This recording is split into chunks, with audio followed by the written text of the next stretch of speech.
able to come here this evening, and to those who may be watching at home to the meeting of the Derbyshire Dales District Council Planning Committee. Just by way of introductions, my name is Peter O'Brien and I shall be chairing the meeting this evening. I'm ably assisted on my right by Councillor Sue Burfoot, who is our Vice Chair. Got our planning officers Chris Whitmore and Adam Maxwell.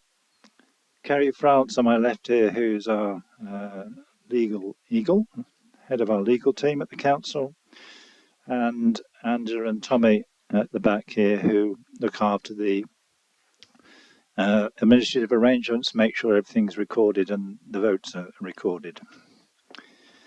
If we need to use the emergency exits during the meeting, they're at the back of the room there, and turn right and follow the green signs. The public toilets are out in the corridor and also downstairs if you need them, and there's water available out in the lobby if you want to refresh yourselves. Before we start with the planning applications, we always have a few administrative items to deal with. So can we start with apologies for absence, please? Thank you. Apologies from Councillor Maelstrom, substitute Councillor Boothroyd, and apologies from Councillor Slack. Thank you. We move on to the approval of the minutes of our last meeting, which was on the 13th of June this year. Would someone like to move that, please? Councillor Whitehead, second Councillor Archer. All those in favour of the approval, please show. Anyone against? Councillor Lees, are you not? Thank you for correcting me. Abstentions? Thank you, that is carried. Thank you. Are there any interests that any member would like to declare? No, that's good. Right, we now move on to the consideration of the planning applications this evening. Just to remind everybody that members of the public, that for each item we may have received late representations on applications after the agenda was printed. So I always give committee members the opportunity to read through these. There's then the opportunity for members of the public to speak to the committee, and I know a number of you have taken advantage of that. You have up to 3 minutes to speak to us. Representative from a parish or town council can address us for 3 minutes, and then the agent or his or her applicant can also address us for 5 minutes. And if we have a local councillor, as we do here this evening, he or she can also address the committee. After the public have had made their points, we then ask the planning officer to introduce the application. Committee members can then ask questions of the planning officers, up to 3 please, each committee member, and then we move into a debate on each application, and we will vote on them. So that's how the process works.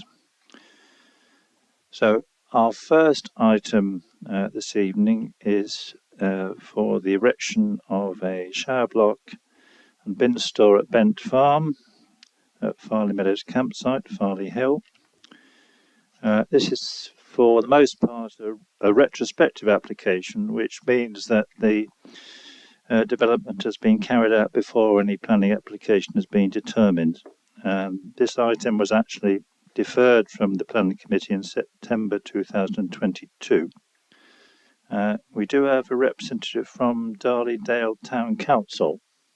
Can I ask you to? Would you like to take the chair?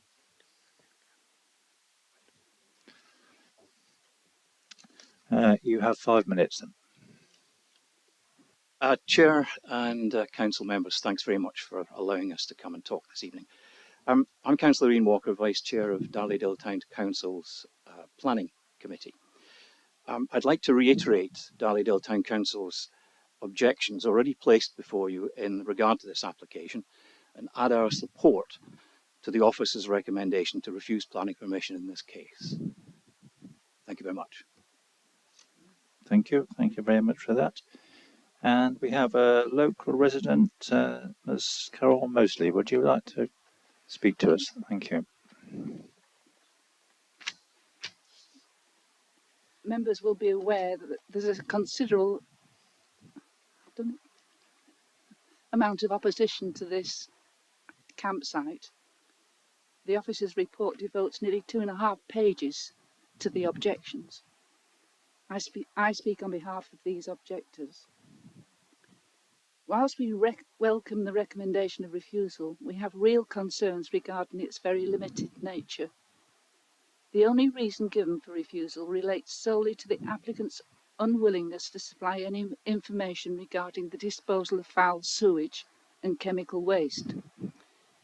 If this goes to appeal, an inspector may well assume that this planning authority has no concerns about any other issues or aspects of the development, and this is far from being the case.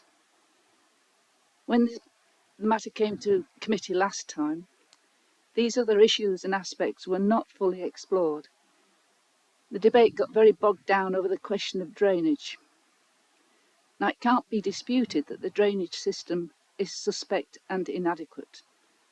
But what about these other planning considerations? Could these please be more thoroughly debated this evening? We would ask you to consider what your decision might have been if this had not been a retrospective application. It's more than likely that you would have called for refusal on several grounds, not least because the wooden structures are decidedly shoddy in appearance and very obtrusively positioned on the site. They are really nothing more than incongruous wooden sheds in the middle of a countryside field. The officer's report suggests that you have no choice but to accept these structures because the campsite has a caravan and camping club licence. I ask, why should this be so?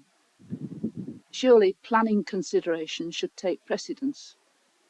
This authority should not have to tolerate substandard or unacceptable development simply because a campsite has a club licence.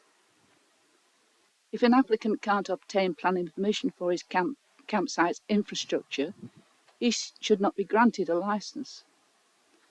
The Caravan and Camping Club make it very clear in their guidance that almost all ancillary facilities do actually require planning permission.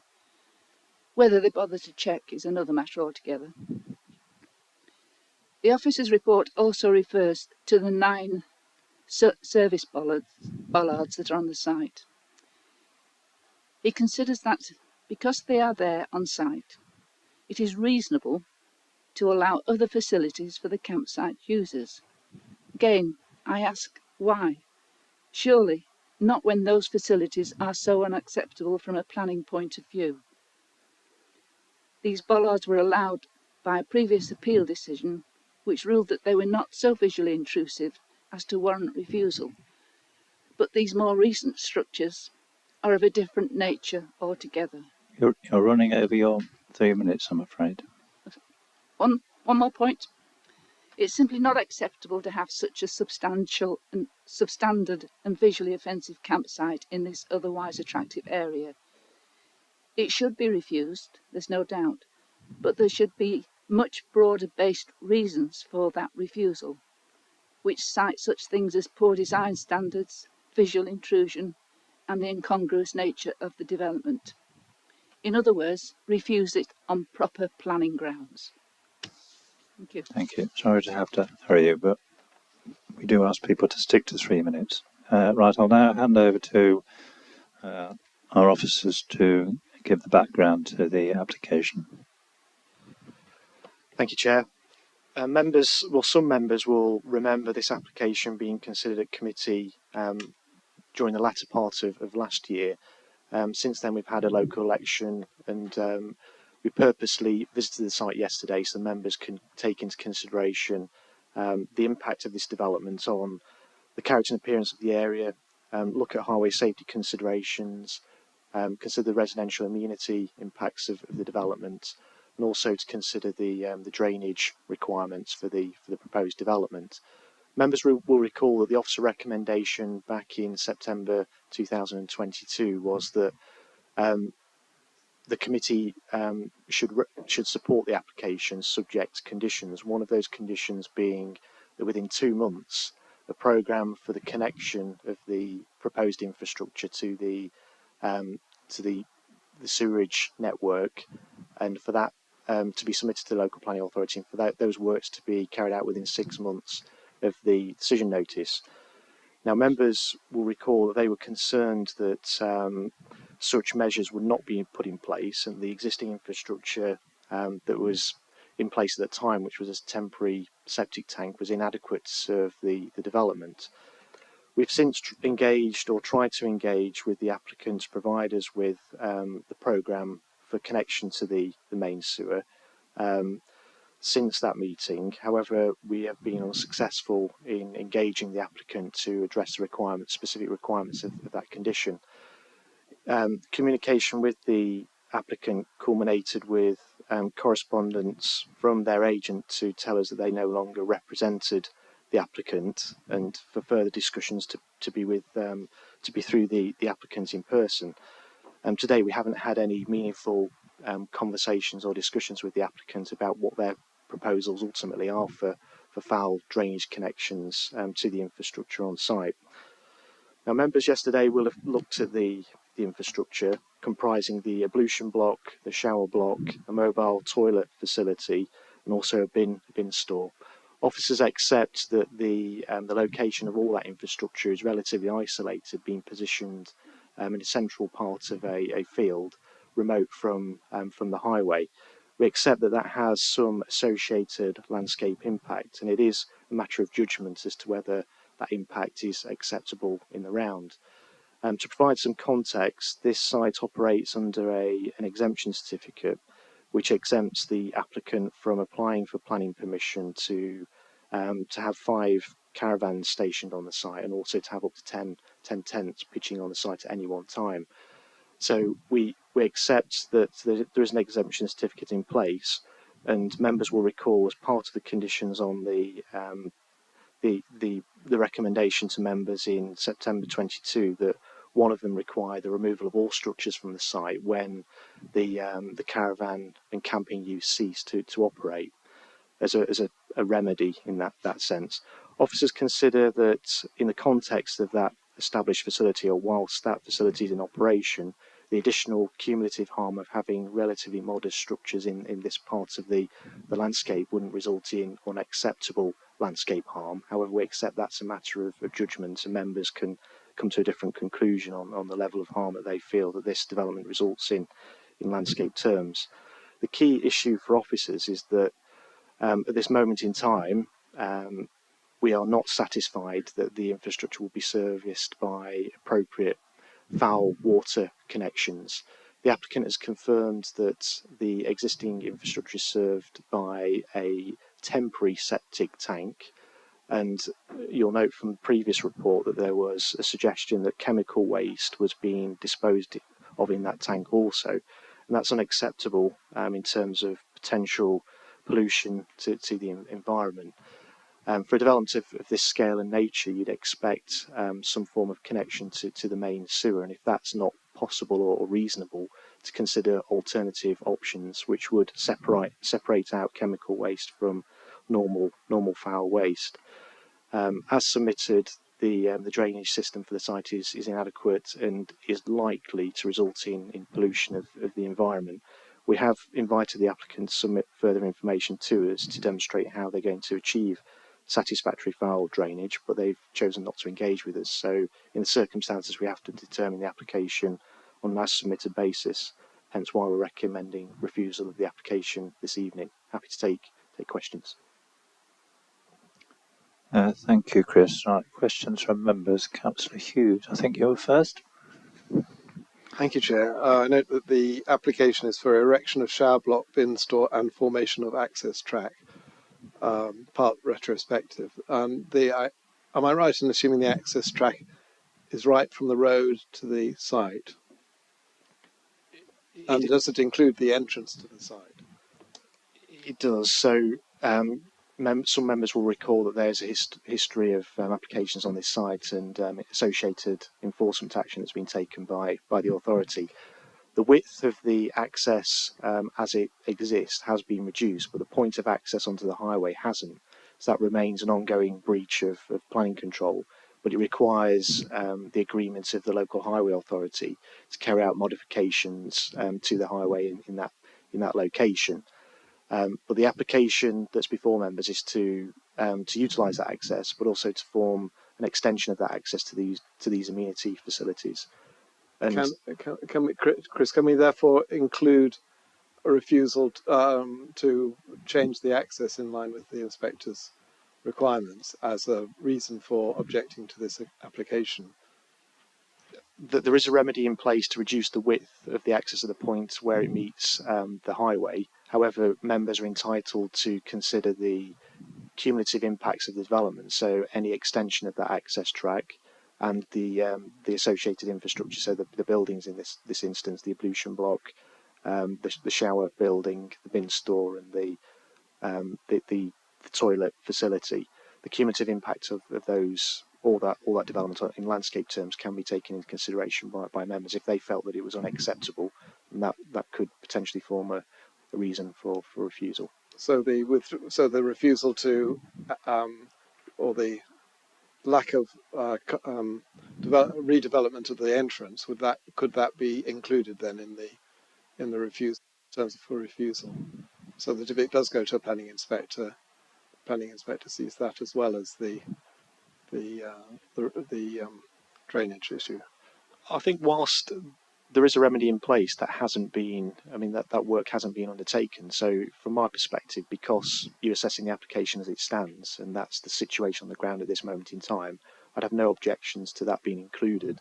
But I think the focus should be on the extension of the access track and the development itself.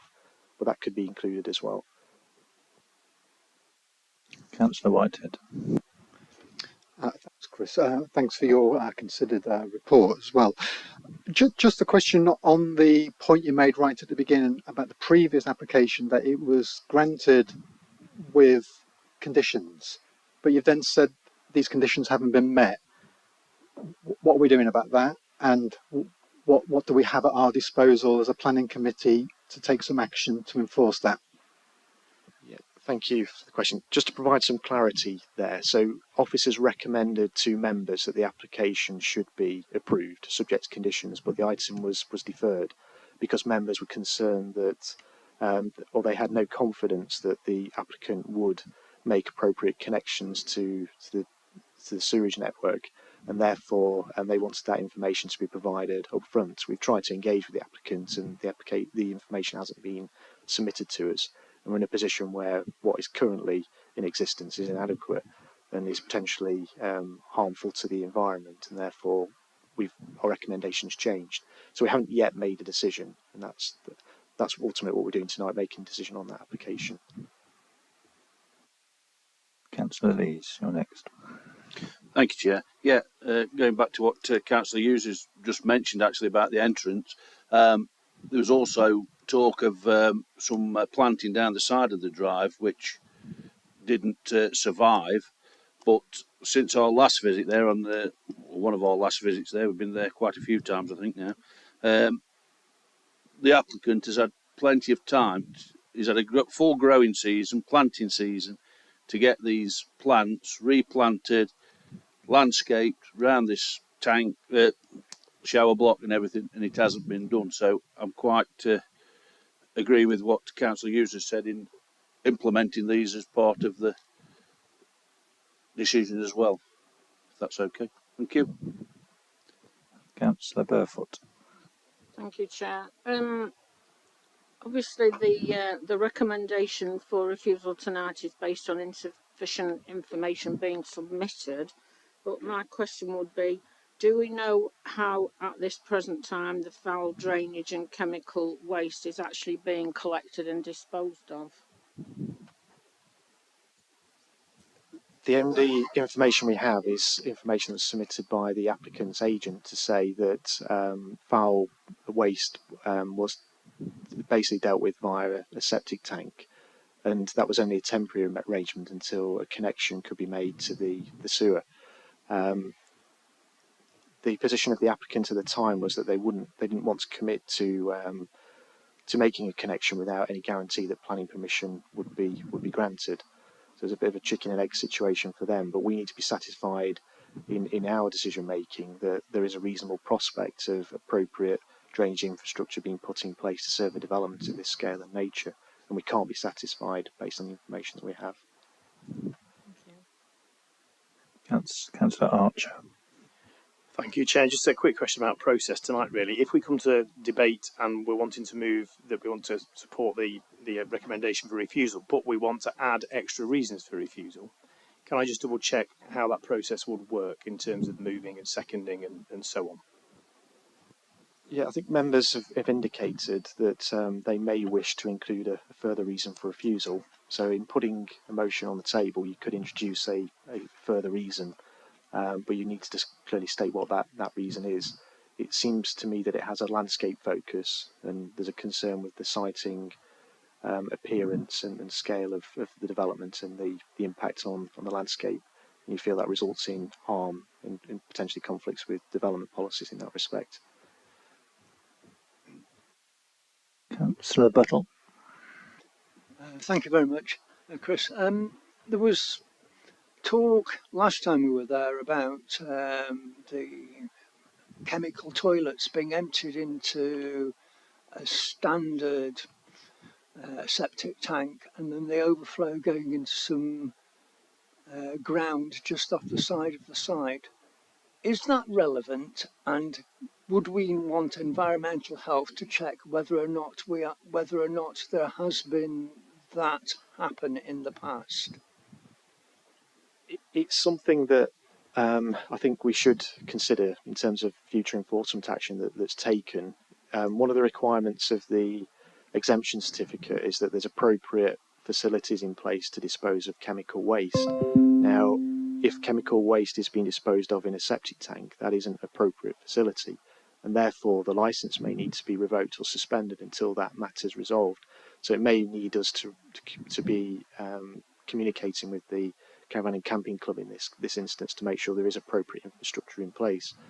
In terms of the existing infrastructure, a septic tank is only acceptable if the Environment Agency issue a permit, and they'll only issue a permit if it's not reasonable in terms of making a connection to the drainage infrastructure, given the siting of the development relative to the sewage network. I mean, I don't want to preempt the Environment Agency's decision, but I think they would prefer, or they would be insisting on a connection to the main sewer. But that's something the Environment Agency would regulate. And if there's pollution of the environment, that's again something that they would be able to regulate.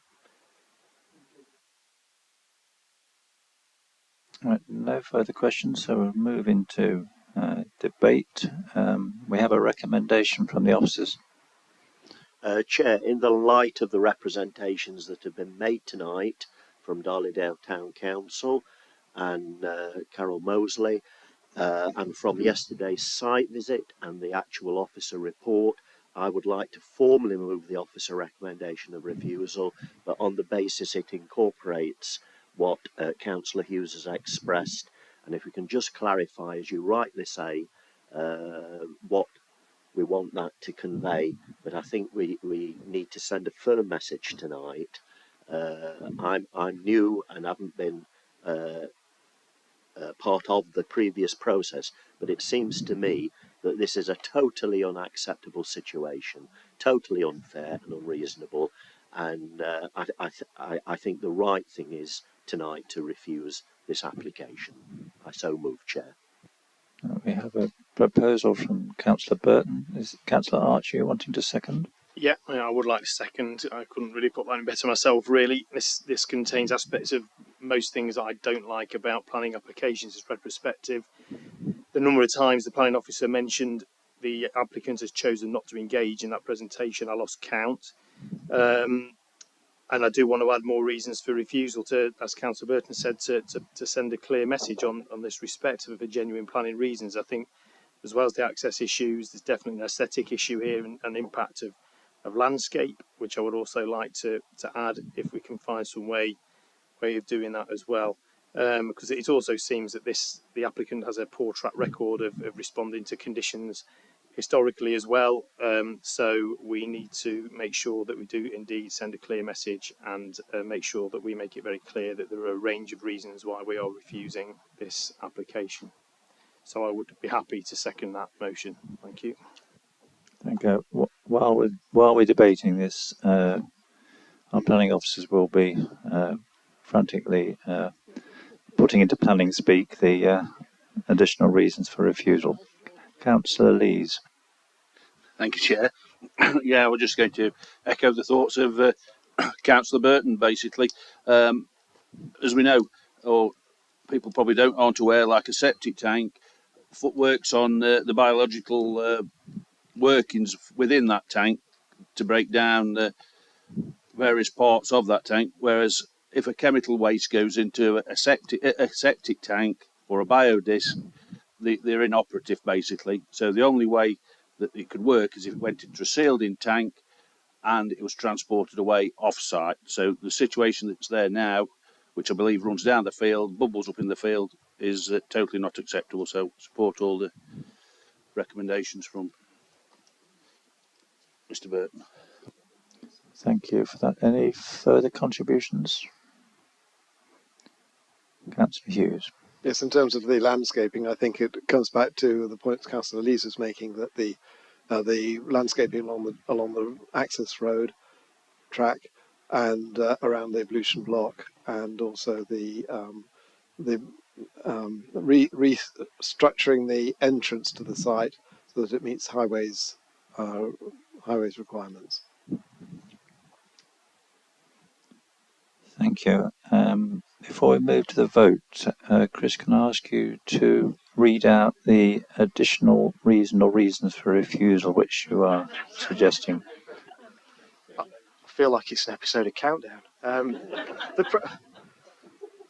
What I think members are saying, and this doesn't include the highway element, but the prominent siting of development in an open field constitutes an unwarranted and significant incursion in the countryside that does not respect the character and identity of this part of the landscape, presumably contrary to policies PD1 and PD5, S4 probably, of the adopted Derbyshire Dales local plan. Thank you. Councillor Burton, you made the original proposal. Is that acceptable to you? It is, yes. And Councillor Archer? Yeah, it is, absolutely. It's just, I wonder if the proposal also did include the access and highways issue, though. We're wanting something in on that as well. For my element of it, which I was adding in the second, yes, absolutely, but I'm not sure. I wonder if we need to have something in about the access and highways, if possible, as well. I don't know. What do you think? I think I'll take our planning officer's advice on that, because that was related to the previous planning application. In fact, perhaps more an enforcement issue, but we'll take Chris's advice on this. Yes, there is a remedy in place to resolve that. It does require the cooperation and permission of the highway authority, in that works, that connect to the highway network need to be done so with the agreement of the highway authority under section 278 of the Highway Act. So we need to be careful not to duplicate existing regimes that are in place, but it is something we could enforce separately. But it depends on how members feel about it, whether they want to include it in this reason or not. Chair, I wonder if it would actually be wise just to focus on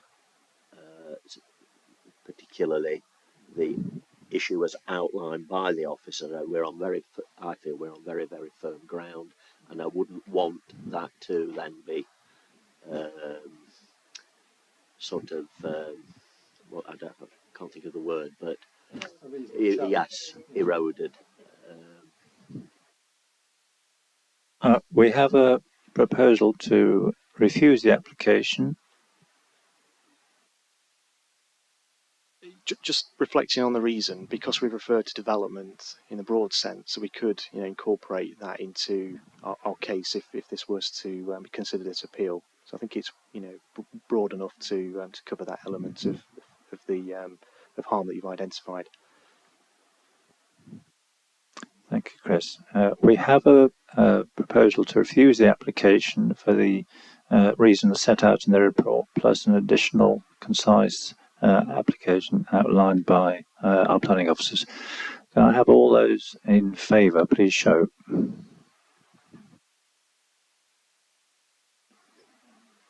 That appears to be unanimous. Right, that is, recommendation is carried and the application is refused.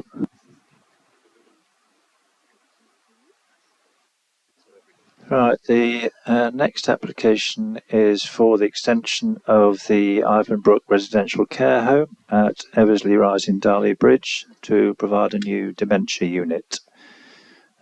This is a resubmission of a previous application which was refused by this committee in August 2022.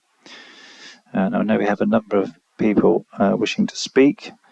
But we also have some late representation from the Derbyshire Wildlife Trust, so I want to give committee members 2 or 3 minutes to have a read through that first.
Okay, there's quite a lot to digest there, but hopefully we'll be able to take it in. Our first speaker is local resident, Ms. Hannah Shakespeare. You have 3 minutes, please. Good evening, committee members. I live at Willow Grange, which is directly opposite Ivanbrook's main building, and importantly located downhill from the care home and the care home car park. When it rains heavily, water from the Ivanbrook car park cascades down Ivanbrook Close, carrying debris and in the floodwater, and this overwhelms all the existing flood mitigations at my house, including the soakaway, and consequently we get floodwater in the property. Not in the garden, but in the bricks and mortar structure of the property where, amongst other things, we keep computer equipment that we need for my husband to be able to work. This is a real existing problem today. It doesn't just happen during a 1 in 20 flooding event. It happens several times a year and with increasing frequency. And indeed it happened on both Saturday and Sunday, just gone. And I hope by now that some of you have had the opportunity to see the video footage of the flooding inside my property. There's no recognition anywhere in the proposal or the officer's reports that there's an existing flooding problem on Ivanbrook Close, and consequently there's no acknowledgement that the proposed building onto greenfield land will certainly make my flooding problem worse. Even though I sat here last August and explained the flooding problem at my house to the then members of the committee and the planning officer. The drainage strategy in the proposal only deals with water landing on the roof of the new building where it can be captured and hopefully fed into the existing drains, but it doesn't address the increase in water runoff from the car park extension or from the concreted hard standing areas which will replace the current green field. It's worth noting there are several other properties on Ivanbrook Close and Eversley Rise which do not yet flood, but which are also downhill and downstream of the proposed new building and which will also be at risk of flooding if more water is allowed to run off from the site. Despite my requests, the planning officer has made no attempt to contact me regarding the flooding issue, and it's not in the 16-page report that she's written for you to consider at this meeting tonight. The applicants made no attempt to engage with me to see how the flooding at my property could be addressed or remediated, and it's not mentioned in the 9-page letter that the care home manager has written for you to consider at this meeting. Given that no one is listening, I'm really relying on the members of this committee to take a stand and to say that the existing flooding issue can't just be ignored, and it certainly can't be allowed to be made worse by this proposal. The parish council has been refused permission to speak at this meeting this evening, but she urges you to remember this building is outside the settlement boundary. My neighbours have been refused permission to speak, but they've asked me to read the following. The calculations in the drainage strategy report for site runoff assume a soil type of 0.3, highly permeable. Although in this same drainage report it quotes a building inspector who stated the site has largely impermeable soils. In any case, the development will create a large area of totally impermeable surface, roof and tarmacadam, so runoff calculations from soil areas are not relevant. The new impermeable surfaces will direct all runoff into the combined sewer, with no mitigation by soakaway or other systems. The drainage report states that due to the size of the development, there's no room for a soakaway system. Why is all this important? Well, in 2022, there were 117 events, 737 hours, where raw sewage was discharged into the Derwent as a result of the combined sewer system being overwhelmed. Sorry, you're running over on your 3 minutes. That's all I needed to say. Thank you. I'm disappointed to hear that people have been refused permission to speak. Perhaps you could let me know the context of that afterwards. Right, Mr. Mike Andrew, you're next on my list.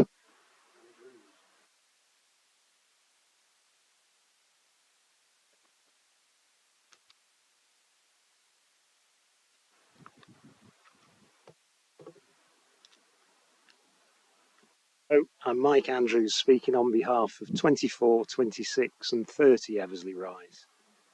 We hope that as many of you as possible were able to find time to visit the site yesterday. It's only, I think, by seeing the scale of this development that you can appreciate how out of proportion it is. As a worried resident, it's frustrating that we're here again to consider a scheme that is materially the same as the last one, which was so resoundingly rejected by this committee in 2022. It's a shame that not all of those residents who have objected to this development have been afforded the opportunity of 3 minutes to make their case. We ask that you refuse this application on the following grounds. The tree screening on which the application relies does not adequately cover number 24. What screening is afforded to the rest of us is leafless throughout the winter. There will be significant loss of privacy, especially during the winter. My wife works from home. Her office is adjacent to our boundary wall and has an opening in the rear. This is very close to the development. In the past, she has experienced disruption from bedroom alarms and sadly by shouting from Ivanbrook residents. Noise and light pollution at night. 2 of our bedrooms are to the rear of our property. Ivanbrook staff members rightly take breaks to the rear of the Ivanbrook building at night, and we can hear their voices up in our home. The lights from the rear of Ivanbrook shine into our upper rooms. Both will worsen as a result of the extension. Our rear gardens already become waterlogged during the winter. In the past, this has caused the void beneath number 24 to fill to the top with water. The loss of the natural drainage of the hillside and its replacement with thousands of square feet of concrete, tarmac and tiles will make matters worse for us and residents further down the hillside. The ecological impact and the loss of green space that this development will cause has been dismissed out of hand. At what point does the continued destruction of our natural environment cease to be acceptable? Also, given the high feelings that this proposed development caused last time, it is frustrating that Ivanbrook Properties have not made contact with the residents to see if a mutually acceptable proposal could be reached. Sometimes I think planning proposals are just wrong. This one's too big, it's too close, and we ask that you reject it as such. Thanks for giving me the opportunity. Thank you for that, Mr. Andrew. Mr. Jonathan Edwards.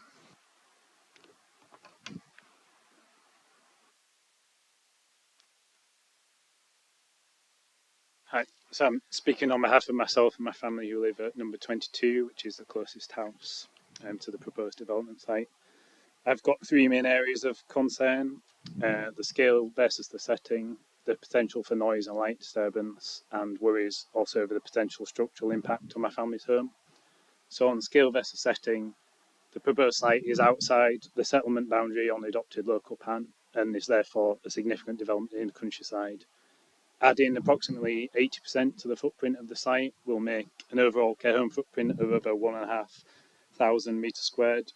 This will dwarf the surrounding buildings. My property is one of the larger buildings nearby, yet the proposed final development will be some 15 times larger than my home. Darley Bridge is a small community in a rural setting. It's a matter of metres away from the Peak District. There are a small number of homes, a pub, a church, a village hall, a small primary school. Such a large commercial building is a poor fit into the Darley Bridge setting. On the potential for my family to experience disturbance, the floor plan indicates 7 bedrooms located within 30 metres of my home, and the closest being only 13 metres away. 13 metres is only about 3 car lengths. It is very, very close. As a 24-hour care facility, I expect alarm systems to be in regular use and noise from activity inside the building to easily reach my home due to the short distance, the natural ventilation strategy, and the lack of screening in place. Further to this, the site plan shows a pathway around the new development that will be only 9 metres away from my boundary. There are lots of people coming and going from a care building, and I expect noise from external activity to also be an issue. Lastly, on structural concerns of my home, the site is elevated in relation to my property and very close to a retaining wall that protects my home. I'm worried placing such a large building on the site may affect the stability of the land, both due to the mass of the building and the impact on the drainage characteristics of the land. Additionally, the construction will surely involve heavy machinery, and I'm concerned that the 9 metre separation between the site and my property does not allow such machinery to be used safely near my retaining wall or near my property in general.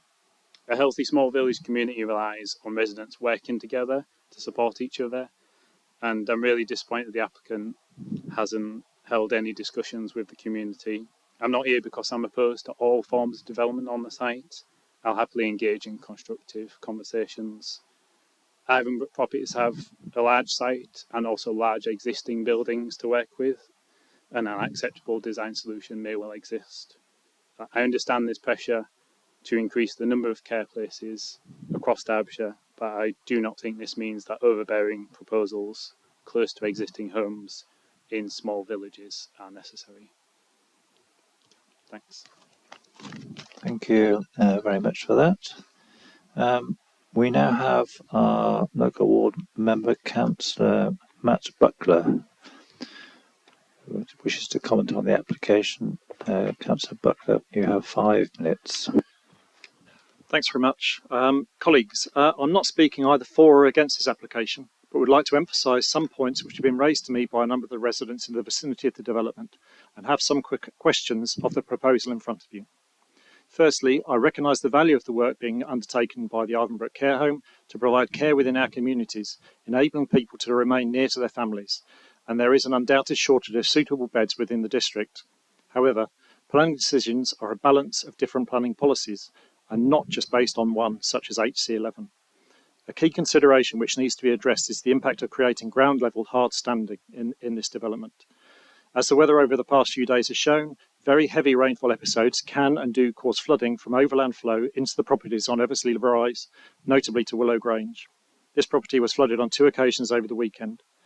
There are no drains of any description on the shared unadopted road from the care home down the hill, which would be essential if this were an adopted part of the highway.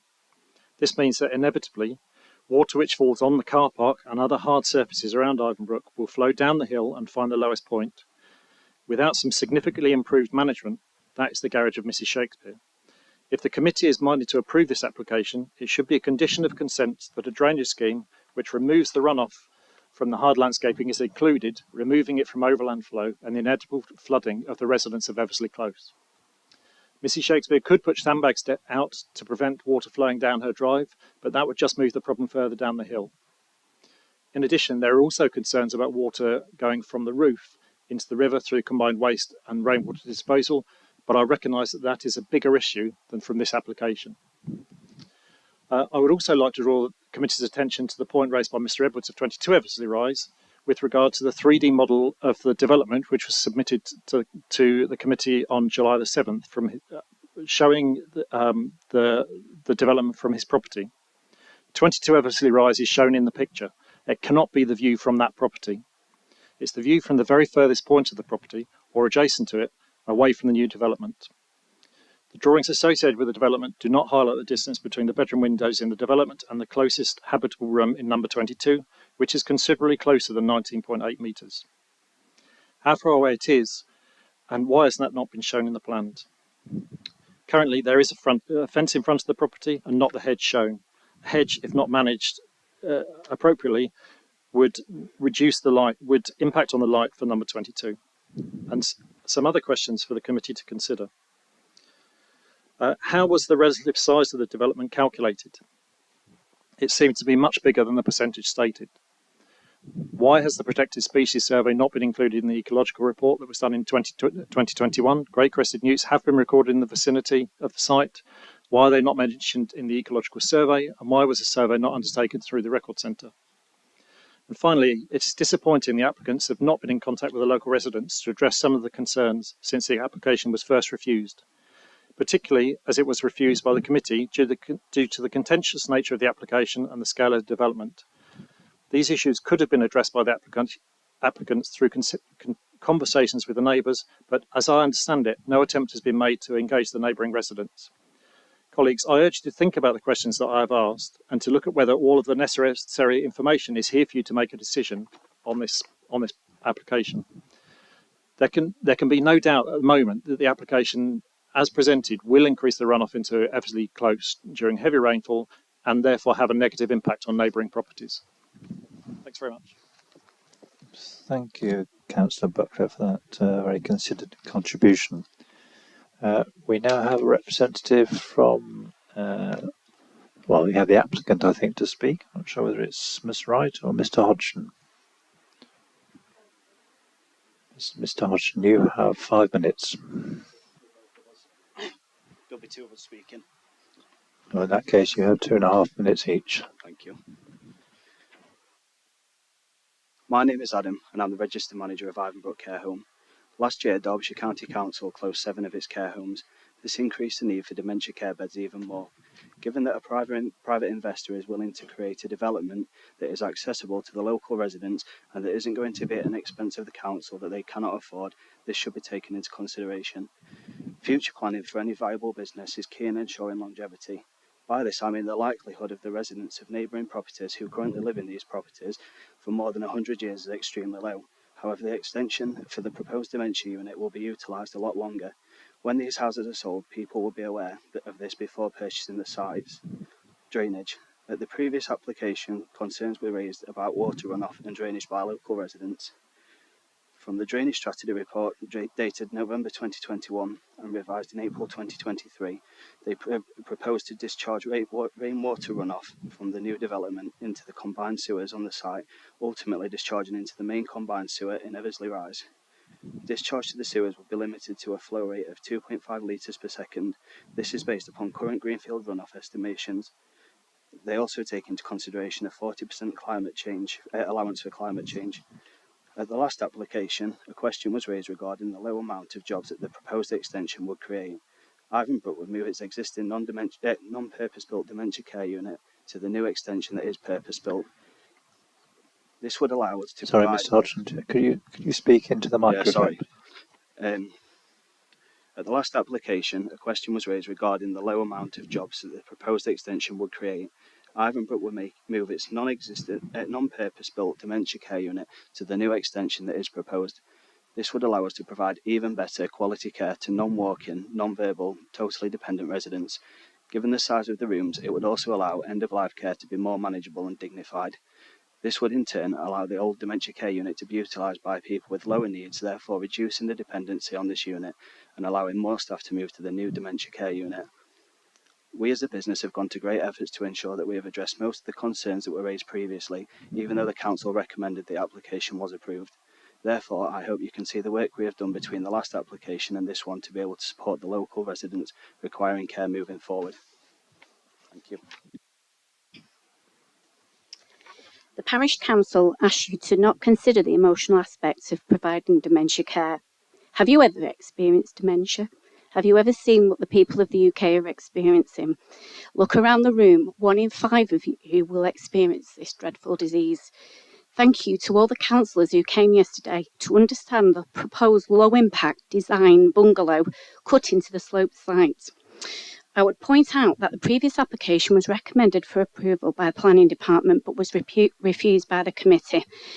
The previous scheme was deemed to meet the required threshold by planning officers. However, following the refusal, we've carried out a pre-app with the council and listened to the work with the Planning Department to address concerns raised by members and the residents.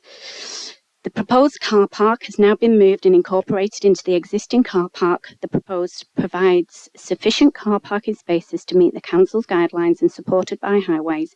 This moves cars further away from the boundary with number 22 and all the houses on Eversley Rise. The building has been moved around 2.5 metres to the west, away from 22 Eversley Rise and the other properties of Eversley Rise. The proposed building is now a minimum of 18.9 metres from the boundary, where the properties of Eversley Rise, which exceeds all minimum recommendations. The distance from habitable room to habitable rooms is now more than 35 metres, which far exceeds the standard 21 metres minimum distance requirement. The building design has been changed so the bedrooms are further from number 22 and the bedrooms in the corner of near 22 do not face the boundary with it. The efficiency. This proposal is an extension and so is far smaller than if you were to build a standalone care home. It shares lots of facilities with the existing building. The site is used as a care home, so it makes sense to expand its use.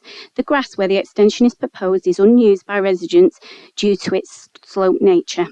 This is an existing care home and doesn't represent a change to use of the site, but an essential increase in residents and bedrooms, larger because CQC expects you to be larger. The residents are generally very peaceful. There is an occasional ambulance at night, but this is an exceptional and typically only. Having 16 additional bedrooms should not significantly change this. The proposed extension is a single-storey bungalow in limited height in an area where the majority of buildings are 2 stories, including the neighbouring houses on Eversley Rise. Great consideration has been placed in ensuring the building will be low impact. The site where the extension will be built is sloped. The new building will be set in at a lower point on the proposed site and will be dug in and built into the slope to ensure the visual mass will be as minimal as possible. The upper part of the site, the ground floor of the extension, will be 2.4 metres lower than the surrounding ground level, meaning that the eaves of the building will be level with the current ground level. I ask you to conclude now, please. Thank you.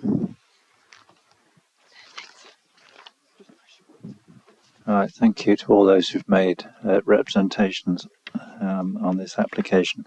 Now moving to questions from members. Councillor Hughes, I think you're first. Thank you, Chair. I think none of us will want to underestimate the quality and benefit that the work that the Avonbrook Care Home provides to dementia patients. I think we're all very appreciative of the work that organisations such as you provide to the resident to Derbyshire Dales and the wider community as well. David, can you keep your questions, please? It was in context. I'm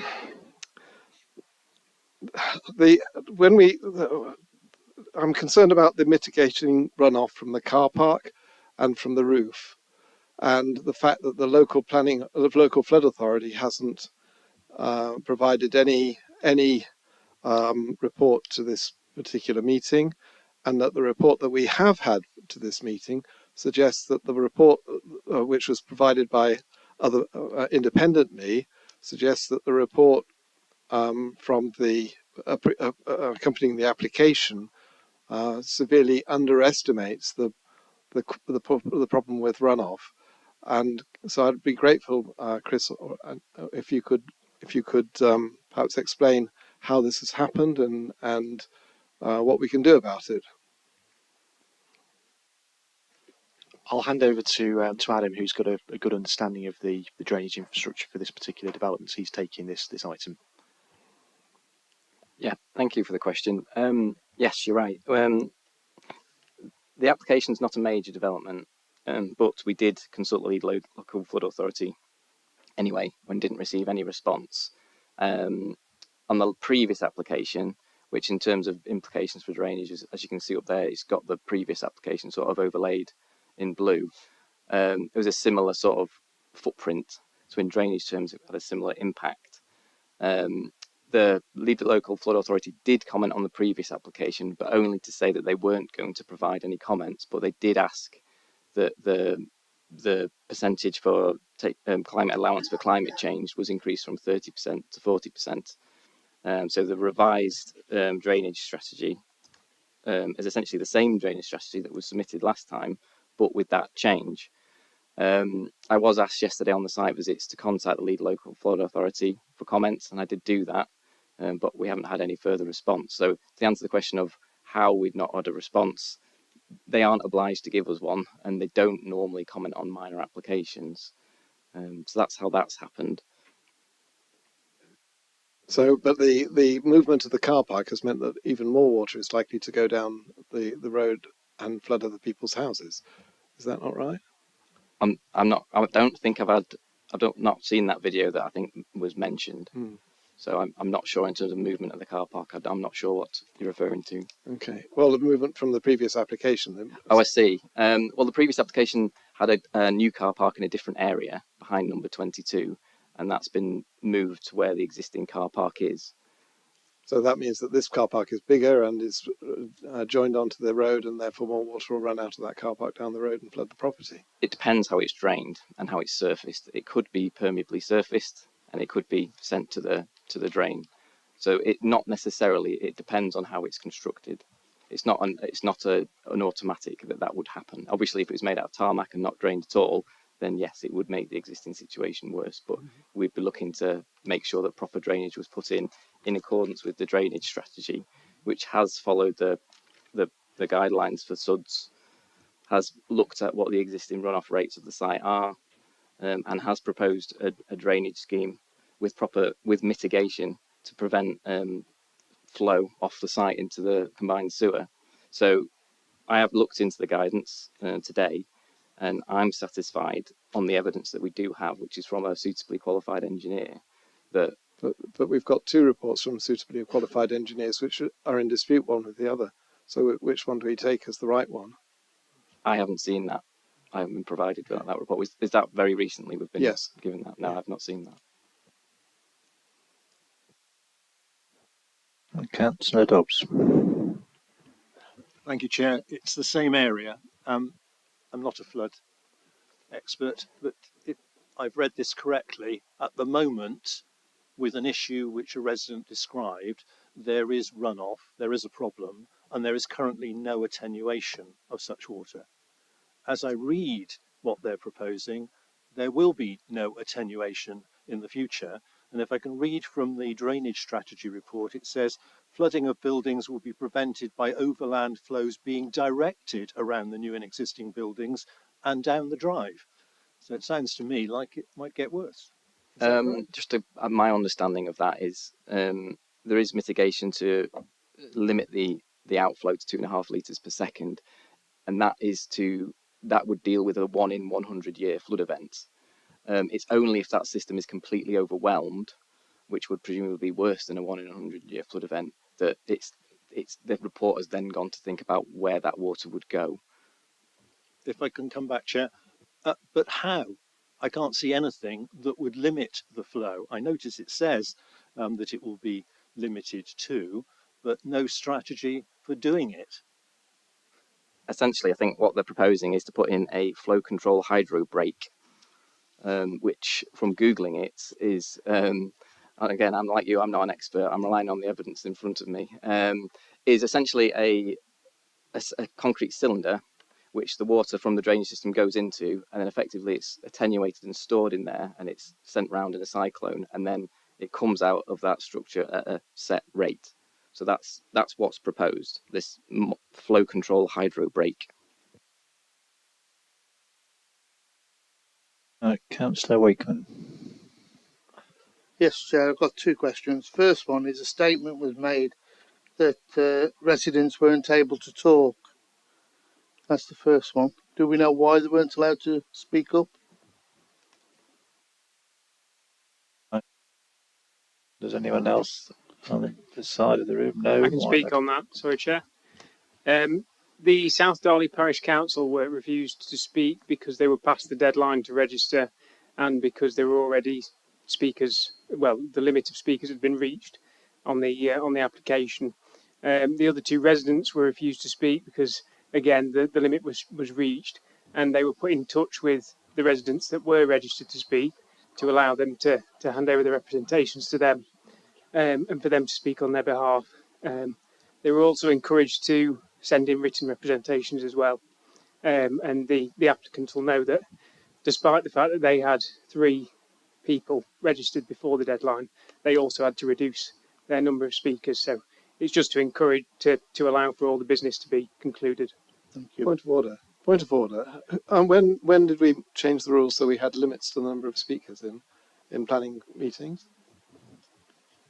What I asked our colleagues to do is, where we have a number of people wanting to make representations, that they talk to those residents to see whether residents are going to make very similar points. And if that appears to be the case, can we have up to 5 residents or 5 people making representations, to avoid the situation where we have a large number of people making making almost identical representations. Chair, we're going to have really big planning applications coming to this committee in the near future, and which will have a lot of interesting comments from local people, shall I say. There'll be a lot of people wanting to speak. Are you intending to close down the discussion on those large applications as well? I think that's a separate point which I take on board.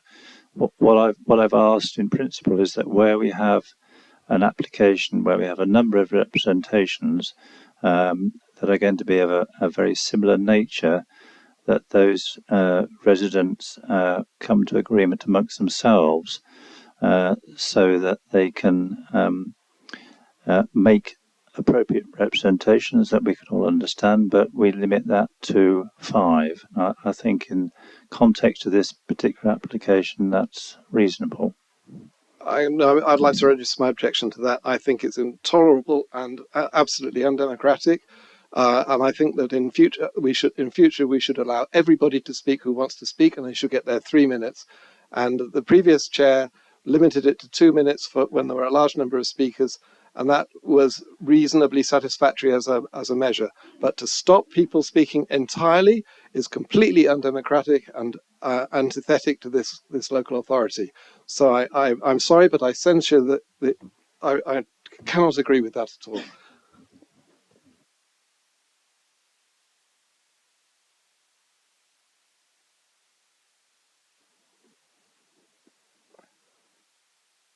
Councillor Lees, your question. I've still got my second one, Chair. Sorry. The other one is, can we make the applicant put some more drains in to take away this rainwater? Because I'm either way at the moment. Can we suggest that they put the drains in to take this runoff water? Well, obviously, we will require that the drainage of the development is mitigated appropriately. In terms of the drainage from the rest of the site, that is an existing situation. So government guidance is that we shouldn't try and control existing situations through the grant of planning permission. However, I'm sure that the applicant would be willing to take the opportunity to upgrade the drainage for the whole site if it's possible, because that seems to me to be a sensible thing to do. Yeah. So that's something we can definitely try and work towards. Thank you. Thanks. Councillor Lees. Thank you, Chair. Yeah, part of mine has just been answered, actually. When we was on the site visit yesterday, that we've had Adam heard or not, but the applicant did actually state that they got the opportunity, should it arise, that they could have the water run off down into the stream to the bottom end of the site, which would mitigate this runoff. Like Councillor Wakeman's just said, they could, if that could be put in as a condition if this was to be approved. And also, if we incorporated the hydro brakes, they do work, because we've got quite a few in the area where we live in at the top of the hill that run off down the banks, and they do work. So, just for thought on the debate. Thank you. Councillor Burton. Chair, I first of all support the astute comments from Councillor Peter Dobbs, and I think fundamentally for me as a layperson is, the whole application does actually depend on the ability that the flooding issue and the drainage issues are resolved. But we haven't actually got anybody here tonight that's convincing me at this point, some qualified, capable person ought to be saying to us, this is what needs to be done and will be done and will resolve this issue.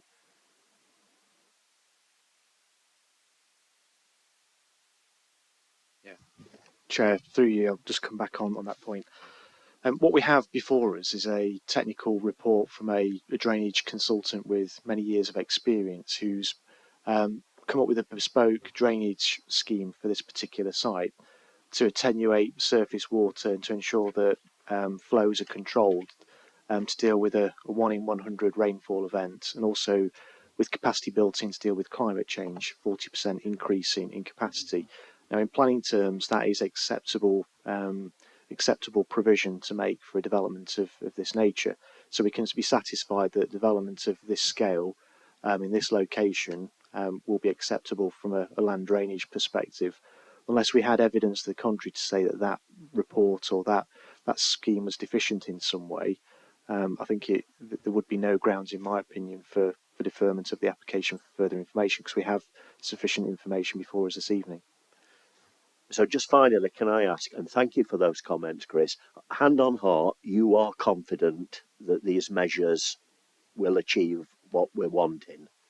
Well, yeah, in planning terms, obviously there's the flooding element, and there's also the drainage hierarchy, which the developer has considered. So they've considered the hierarchy, and they've looked at all of that in coming up with a solution that works, that's acceptable in both planning terms and will work from a building regulations perspective as well. So we can be satisfied that surface water from the development itself won't result in any worse impacts on flooding in the local area, based on the strategy and the system that's been purposely designed for the site. Councillor Hughes, got a further question? Yes, I do. On that point, Chris, how many planning applications where we've accepted or do you know of planning applications that we've accepted the developer's consultant's report that have then failed? It's a difficult question to answer, and we put trust in developers that they will carry out the development as approved. You'll note from the officer's report there's a series of conditions we've recommended, not conditions that the lead local flood authority have recommended. But what we do try and do in respect of new developments is seek independent verification of those systems to ensure that they're delivered as set out in documentation to us and reports, and that they work as designed, so that we can be satisfied that there wouldn't be any adverse impacts in terms of land. Chris, do you remember treetops in Matlock? I do, and that's an earlier scheme where such a verification condition was not imposed. And do you know what's happened since treetops was developed? I'm aware of correspondence relating to land drainage issues, which may or may not be a result of that. 3 feet of water in the cellar of the convent beneath it. A school flooded with sewage coming out of the out of the wash basins. People's houses beneath the development flooded when they weren't flooded before. All of these things happening after we received a report that said the drainage system would work. So can you hand on heart say that without proper evaluation, a drainage report from a developer can be accepted? I think with a verification condition, we can be confident that there's sufficient control in place to be satisfied that that as designed system has been delivered as approved and functions as intended. It's a different scenario in respect of the Asker Lane development. I think we also have to accept that the effects of climate change. We know that there'll be more intense rainfall events. We have old antiquated drainage network in Matlock. We have a history of development that's been approved on a hillside, where years ago land drainage wasn't a significant constraint or consideration. So we've got that existing scenario and a new scenario of more intense rainfall events, which may or may not be contributing to the impacts arising from Asker Lane development.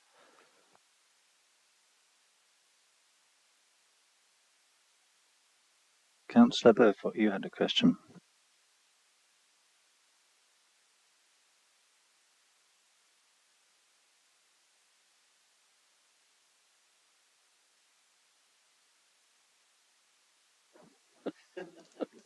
Yeah, so it's yeah, following on from really what Councillor Hughes has asked the question, we've got a bespoke drainage plan here, haven't we? Now, I probably would ask the question, who did that drainage plan? Were they working for the developers or were they totally independent? And the results that they've found, what I'm trying to find out is, will there be some kind of assurance to these residents that such things won't not only not happen again, but won't get worse? And listening to what's been said tonight, I'm coming to the conclusion that I'm not certain that they've got that assurance from us. I'm also disappointed that the flood team haven't deigned to put in a report. I do know that it's a minor objection, a minor application, but to the people who are living there, it isn't minor. So my question really is: are you 100% certain that assurances can be given in writing to these residents that this will not happen or be made worse by this development? So the principles for modelling surface water from development is well established, and there's standard method of calculating, for example, greenfield runoff rates, how you're building capacity for climate change, whether you apply brownfield runoff rates, etc. So there's an agreed methodology for how that's all calculated.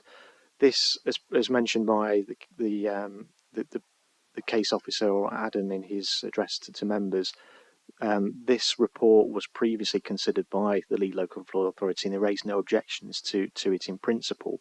And the additional requirement for climate change was incorporated into the scheme. So the principles of the scheme and the methodology for calculation of the amount of water that needs to be attenuated and calculations for greenfield runoff rates, etc., are sound from officers' perspectives.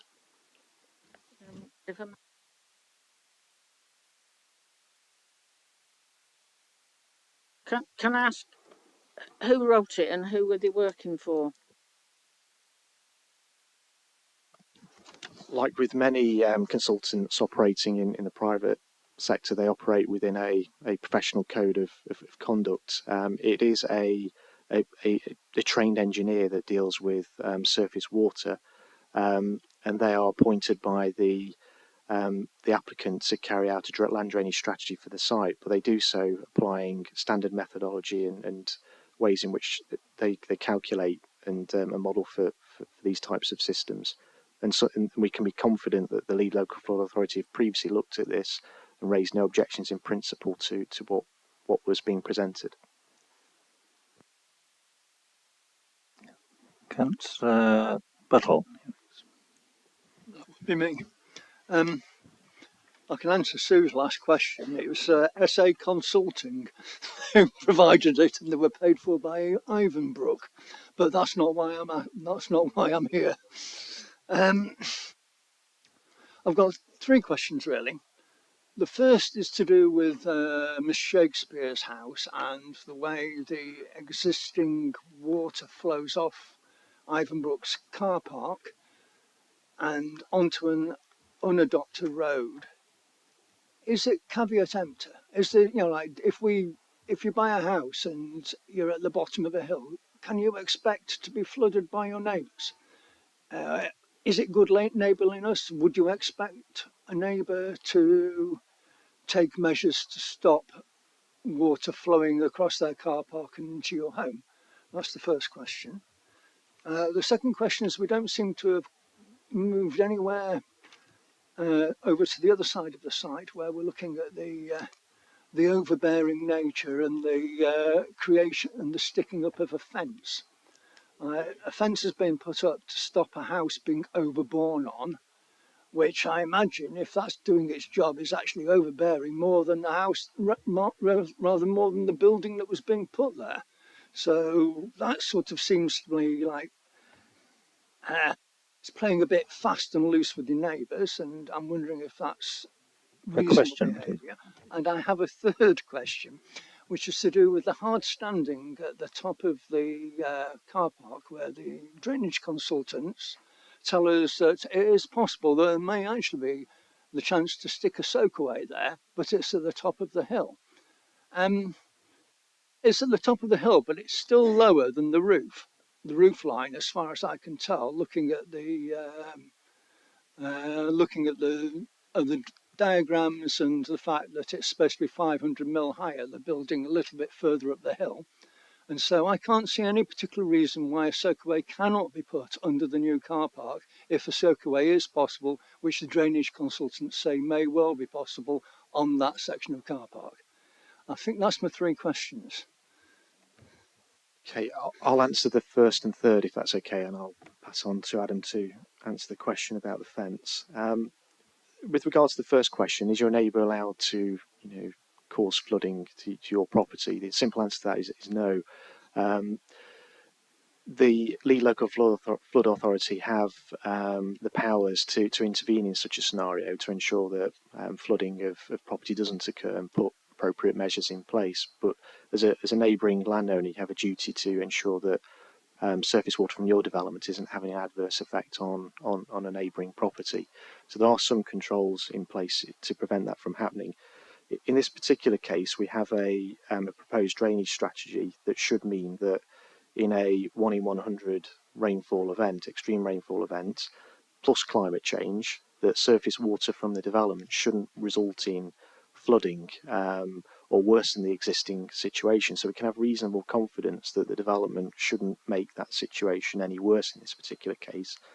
I accept what you're saying. I think if members were minded to approve the application, they could look at a series of conditions, and Adam has just raised with me that there isn't any conditions currently recommended, but I think we'd want a series of conditions to ensure that the principles within this report are followed and is delivered, and that the scheme is independently verified prior to the building and the extension being brought into first use.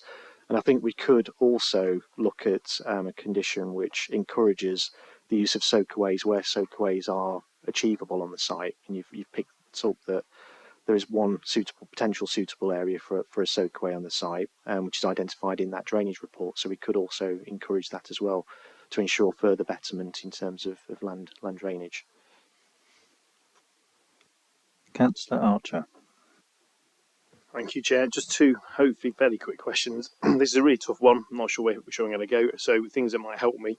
If we were to vote against this, reading between the lines, I'm thinking that you're saying that the report we've got in terms of the drainage, if we go against it and the applicant takes this to appeal, is that your judgment that the appeal committee would accept the drainage report that we've got and therefore overrule us if it went to appeal. If we voted to defer it to try and gather more evidence to be more reassured about the drainage issues, potential flooding issues, what extra evidence could we try to gather to help us make a more informed decision?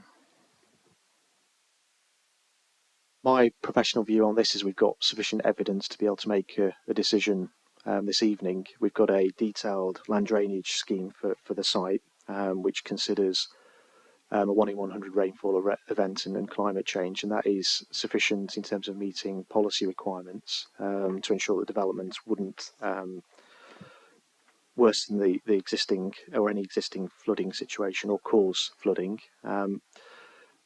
If members were minded to refuse the application, my view is that appropriate attenuation has been put in place to serve the development. So I think you'd have to have some information or evidence to demonstrate that the information we've got is deficient in some way and would result in flooding of the site or neighbouring land. And I don't think we have that information or evidence this evening.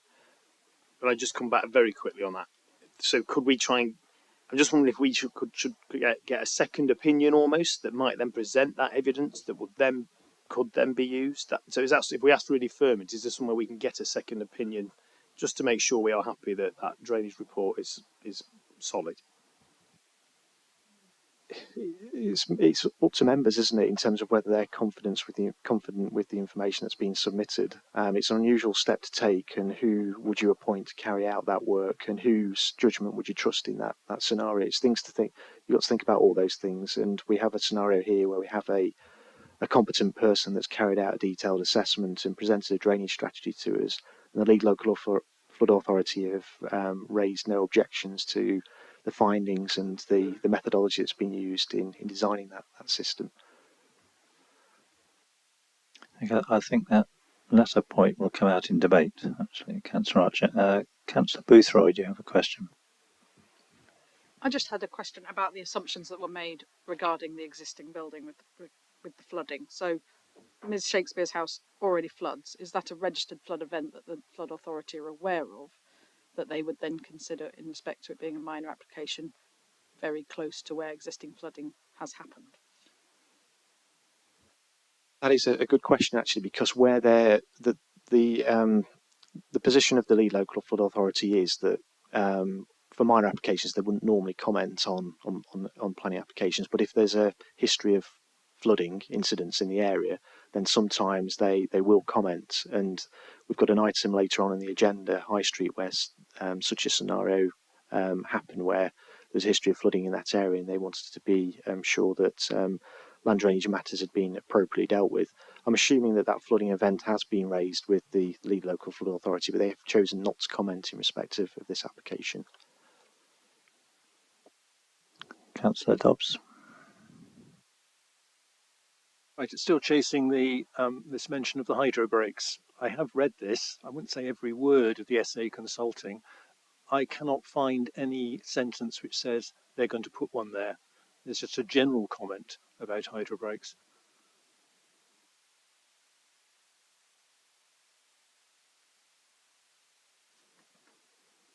In my interpretation is on page, above section 10, it talks about hydro brakes and that they're not efficient below a flow rate of 2.5 litres per second. Is there another mention?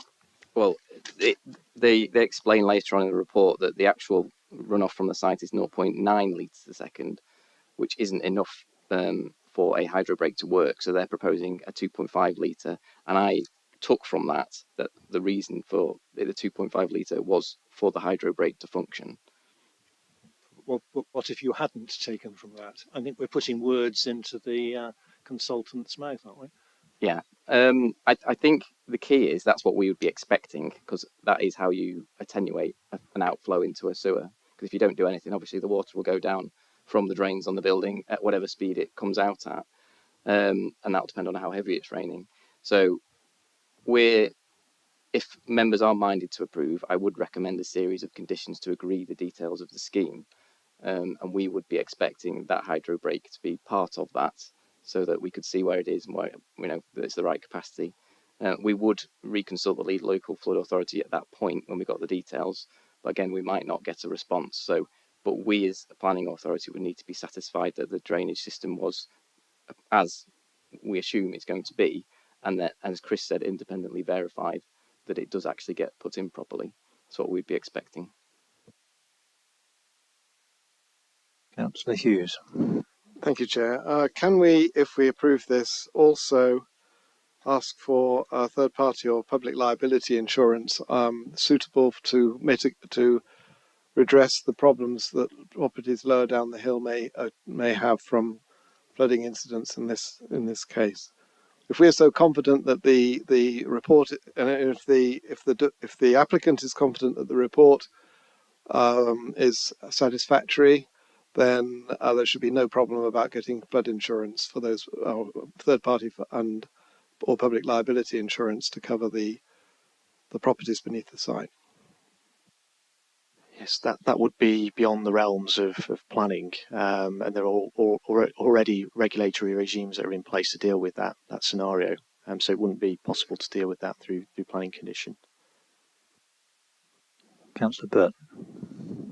Chair, in terms of the application that's submitted before us tonight, just out of interest, can the planning officers just tell me if the applicant had have wished to have gone a lot closer, could they have legally, what I'm saying is how close to some of the objectors could they have actually have positioned this extension?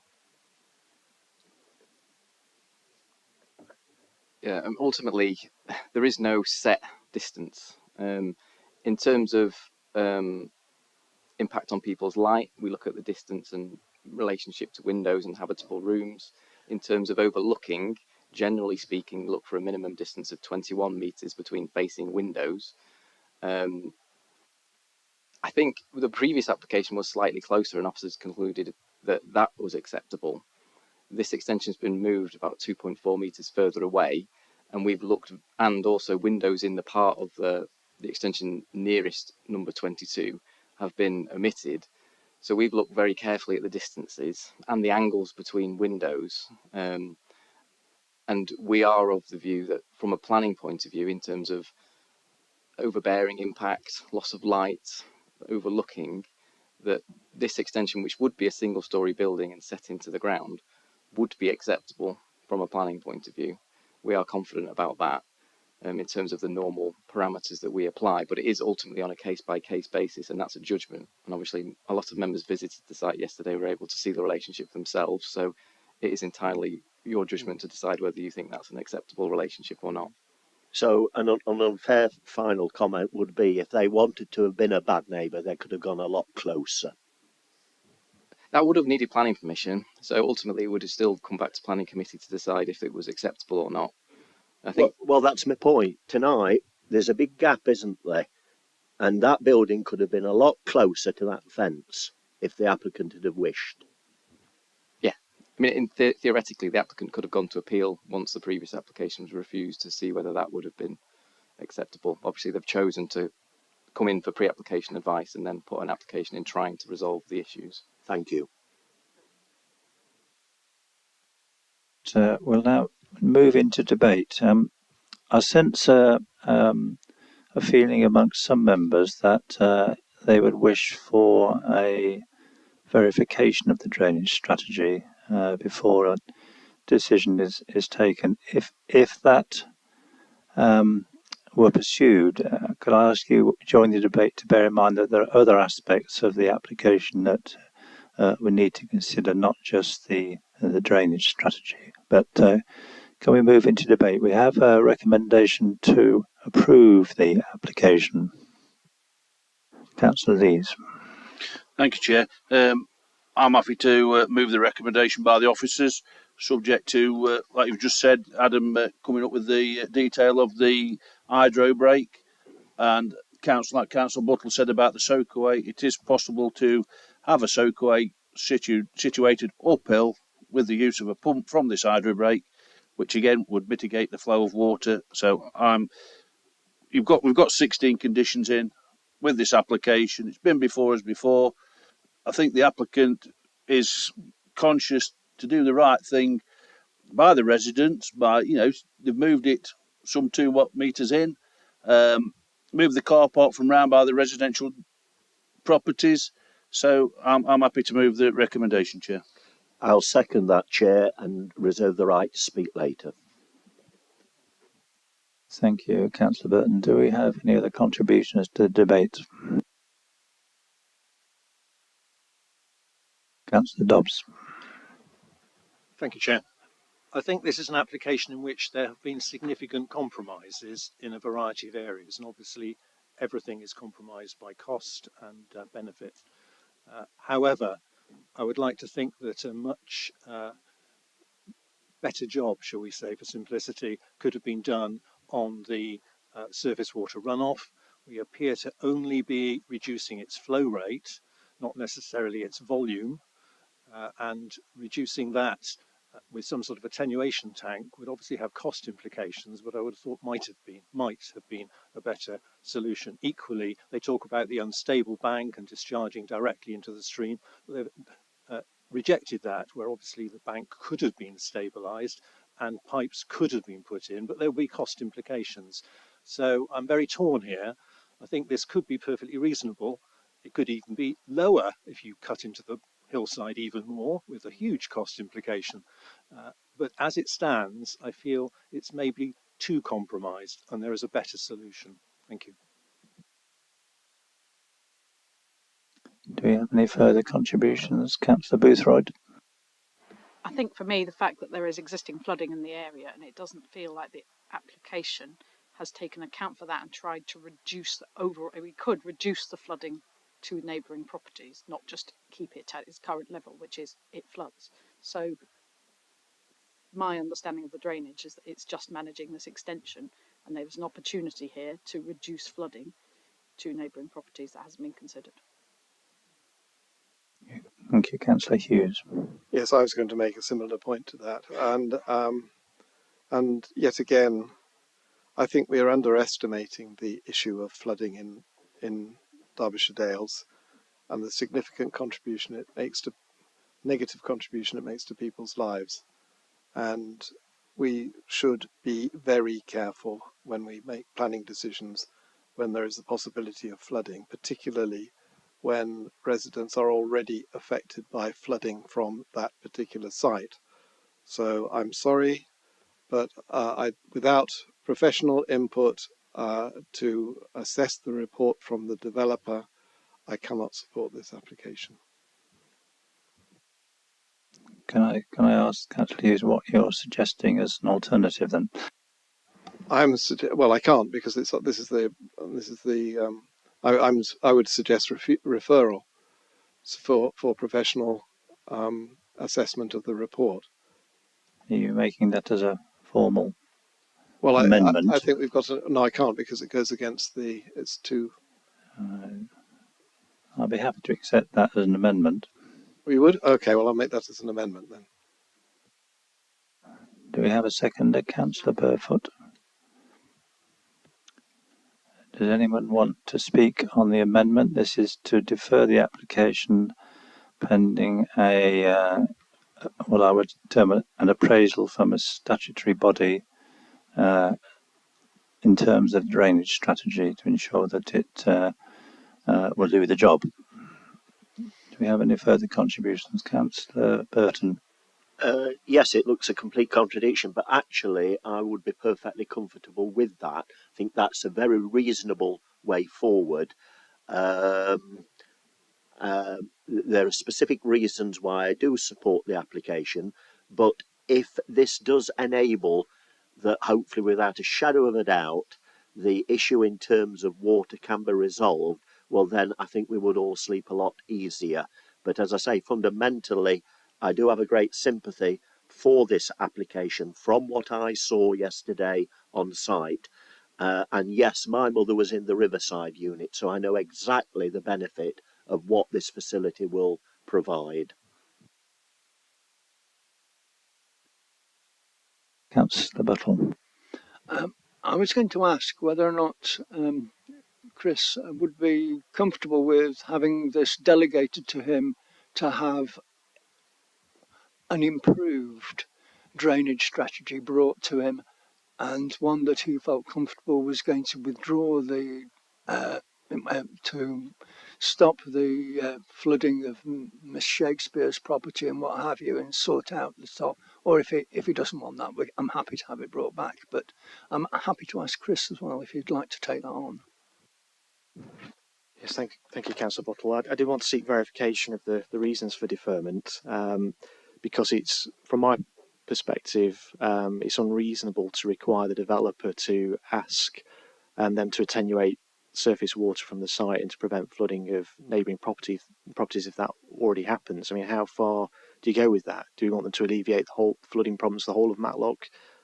We have to work within agreed and set parameters and follow planning guidance in that respect. They're required to appropriately attenuate water from the development site, not to, attenuate surface water and alleviate flooding problems beyond the development site. So it goes beyond really what is reasonable to ask the applicant. So we need to clarify exactly what it is that we want them to do, and if we want independent verification, where we're getting that from.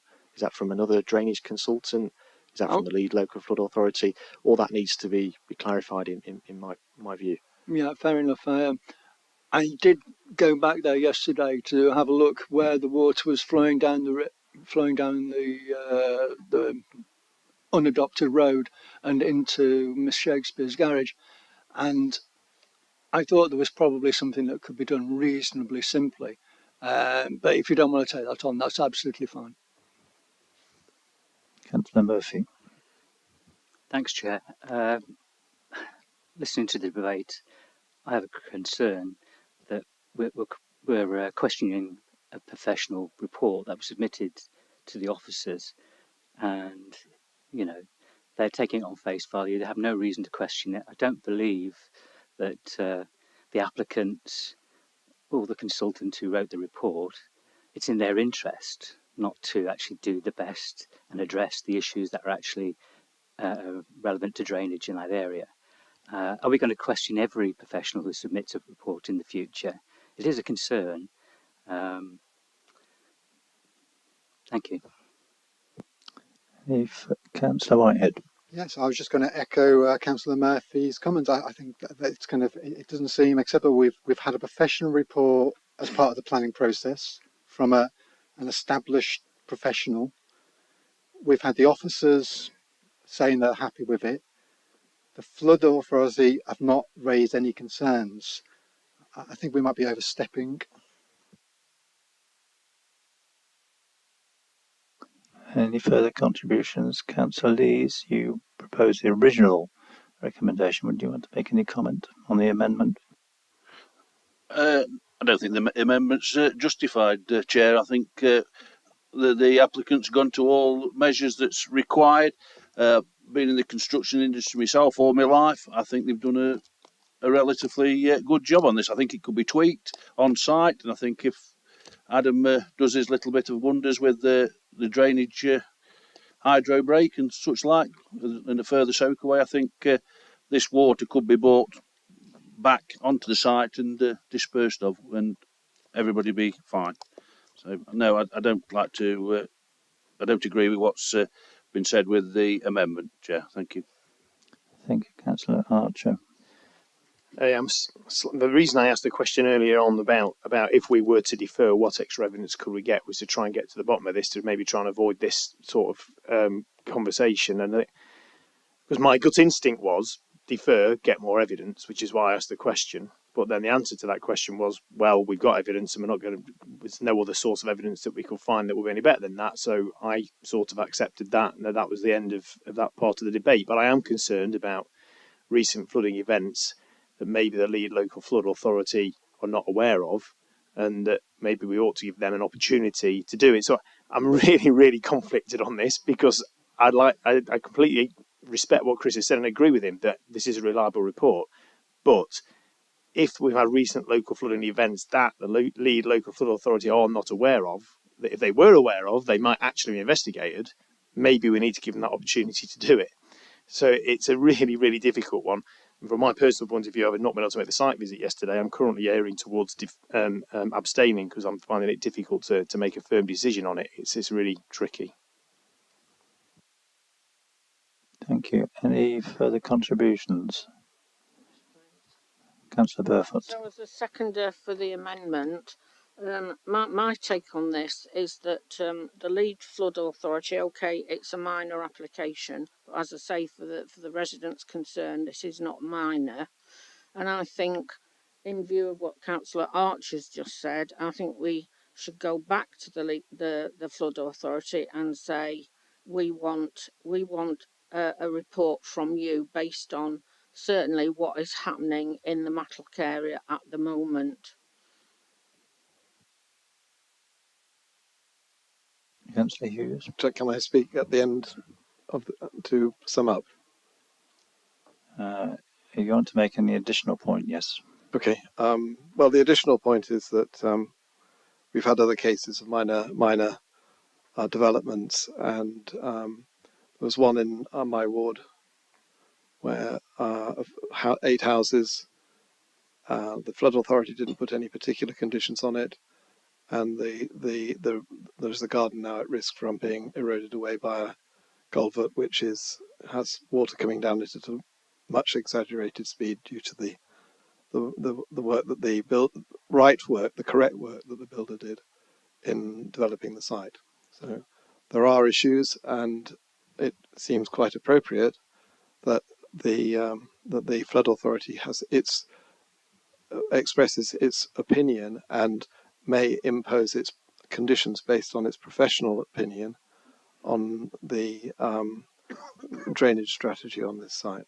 I don't believe that we have got a detailed drainage strategy. I think we have some ideas in the report, but it's not by no means a detailed worked out strategy. As Councillor Lees points out, you can do quite a lot on the site at the last minute, but that's not what we're into. We want to get something we know is going to work before we make a decision, not try and solve the problem later. That doesn't work. Thank you. Before we move to the vote, I'll give you my perspective, and I think Councillor Archer summed up the position very succinctly and accurately. I think I don't think anyone is necessarily disputing the integrity of the report by the engineering consultancy, but as a responsible planning authority, I think members who put forward the amendment are wanting, given the circumstances that exist in the neighbourhood, wanting certainty by an accredited independent organisation, and hopefully the lead local flood authority, that the scheme put forward will address the problems in the area. And I think our officers acknowledge that we don't have that expertise in house. So what the amendment is doing is ensuring that independent assessment is provided to give us as a responsible planning committee and our residents the guarantee of security that could be achieved. So I will be supporting the amendment. Can I just come back on that point, Peter? Thank you. So if we're going to request that independent, are we covering the cost of that? Can I just ask? Or will we pass that back to the I think we will. Our first port of call will be the lead local flood authority, who have not responded to a consultation. So I would expect us to make representations to them and ask them to. That wasn't the point you made, with due respect, because you'd said to kind of invite in an independent person to do a report for us. So I'm just wondering, if we accept that, do we bear the cost of that? Sorry, when I say independent, what I meant is independent statutory, of which the lead local flood authority is one. Just for clarification. We have an amendment to seek to defer the application pending the verification of the drainage strategy. All those who support in favour of the amendment, please show.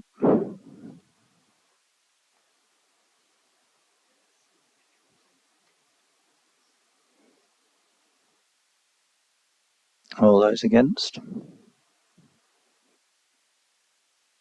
And do we have any abstentions? Can you tell us the vote, please? Yes, Chair, it was 7-6 in favour of the amendment. That amendment is therefore carried. I think I'm right in saying that now has to become the definitive proposal. Can I therefore put it to the meeting that the application is deferred for the reasons outlined earlier? All those in favour?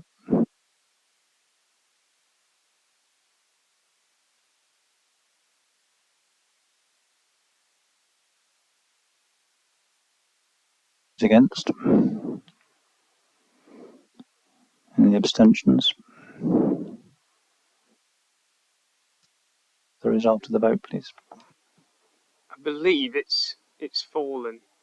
If Kerry could confirm. Yeah, so procedurally, Chair, we're in a bit of a difficult situation. Yeah, we need a new motion on the table. Well, doesn't the amendment become that which was passed the substantive motion? It was, but it's been voted down. Right, I'm going to go back to the original proposal. I'm going to start the process again, I'm afraid. We have a proposal on the table to approve, to accept a further amendment. If not, we'll proceed to a vote on the proposal to approve. Could we just make that clear that that recommendation is subject to Adam's part in playing with the? Just clarify what we're doing with the water runoff. Yeah, I'd recommend additional conditions. One is no development shall commence until detailed design and associated management and maintenance for surface water drainage has been submitted and approved in accordance with the principles outlined in the strategy.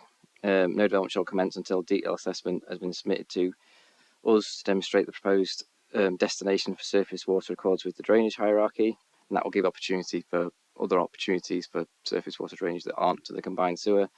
No development shall commence until details of measures to prevent and avoid additional surface water runoff during the construction phase to be submitted and approved.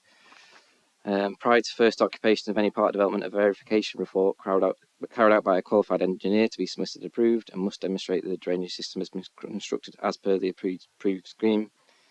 And then it was also mentioned a condition to encourage the use of soak drains where possible on the site, but I think that falls within the second of the conditions in terms of the drainage hierarchy. That would cover that. Councillor Burton, you still wish to second the proposal? I'm not, having listened, I'm not still not comfortable. I think the amendment was actually right, so sadly I'll have to withdraw my support. I'll second it, Peter. Councillor Whitehead, thank you. Do we have any further amendments? Chair, it's not an amendment. It's just a question. What is the approved scheme in this case?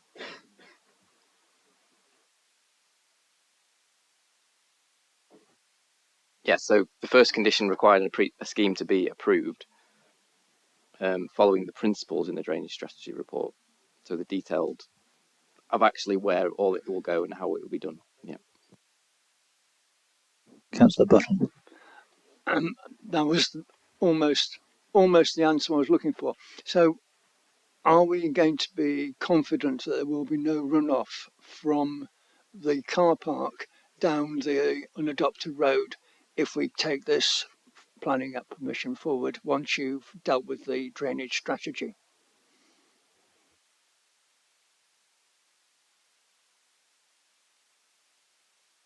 Yes, just coming back on that, Councillor Buttle, it's a combination of both the land drainage strategy and also the hard and soft landscaping scheme, because we can consider hard surfacing materials. It could be a permeable surface, for example, which could allow for infiltration through the car park where possible. So it's a combination of the two things. And we are confident that if we go ahead, you're going to be able to manage that being something that can be done. Yes, and there's the added security of independent verification from a competent person as well. So I think we can be assured that it will be dealt with appropriately. Councillor Archer. I'm just trying to come up with a compromise here. It may or may not work. If we vote this through now, can we put a condition as part of this, the idea of we're going to approve the strategy for drainage? As part of that, we do go back to the lead local flood authority, make them aware of the recent flooding events, and therefore ask them to conduct a survey based on the fact we now have a history of recent flooding, and just at least ask them if they will do it, because I don't think they're aware of recent flooding events. I think that's a sensible suggestion. So the recommendation could be that authority is delegated to officers to grant permission subject to those conditions that we've set out, on the proviso that no comments or no objections are received from the lead local flood authority following consultation with them. We can make them aware of the recent flooding events in the area as well. Yes. Just to be clear, Councillor Archer, were you asking that the lead local flood authority endorse the strategy, or that they make no comment on it? Ideally endorse. I was asking that the minimum we should do is make them aware of the changing circumstance and the recent flooding events, in the hope that they will then investigate it. So that I think is probably all we can do as an authority, is ask the question, make sure they've got all the information before they decide whether to reassess it or not. So I think we're putting a condition on as a council to ask the question. I've not necessarily gone far enough in the thinking on this yet to decide whether we should accept no comment or whether we need definite reassurance from them that they're happy. Because we could imply that no response means that they're happy. I take it that we'd formally approach the lead local authority with the recommendation of this committee requiring their endorsement. In an ideal world, absolutely, yes. Councillor Boothroyd. In regard to the recent flooding, is that on the local authority to notify the flood authority, or is that on the resident to which it happened? I think if the motion was approved by members, what would happen is officers would write to the lead local flood authority and would say, in light of recent flooding events in this area, could you please confirm that you're happy with the land drainage strategy that's been presented, in the form of either formally not objecting to the application, or confirm that you're happy with the principles of the land drainage strategy that's been submitted, but do not wish to comment. I think that more or less confirms their position in that respect. Can I just come back very, very briefly? I'm just very conscious there's been a lot of focus on the drainage, and of course that's vital to try and make sure you're protecting the residents' interests and property. But I'm also very conscious that the applicant is trying to do something that's good for the community here, and there's been very little mention of that. And I don't want the applicant to think that we're dead set against this. We absolutely recognise he's trying to offer a really, really valuable and necessary service for the community. We just want to make sure it's done in a way that's going to protect residents and properties.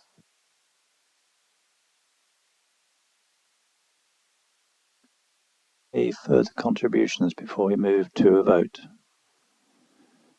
We're going to move to the vote, and what I would like to do is to assure residents that if this recommendation is approved, the application will only be approved if this authority is 100% certain that the drainage strategy will be effective and will alleviate any potential flooding or drainage issues. So I want to give you that assurance, and we need to have confidence in our officers. I think they fully understand the gravity of the situation, and we trust their professional competence to liaise with the lead local authority to provide you with that assurance.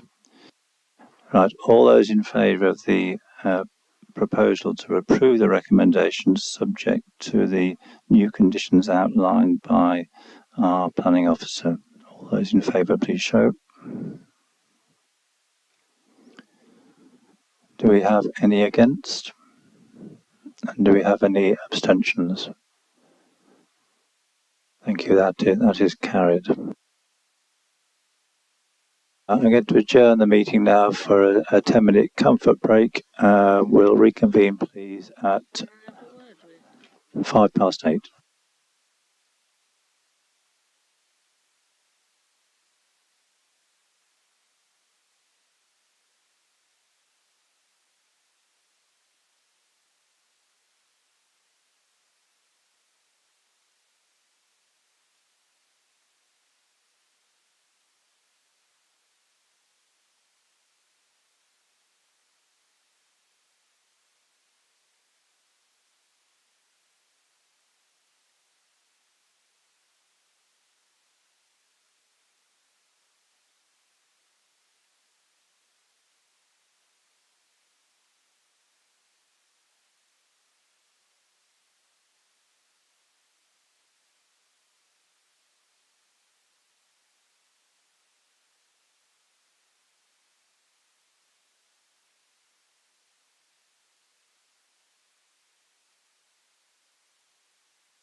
Right. Everybody, are we all back?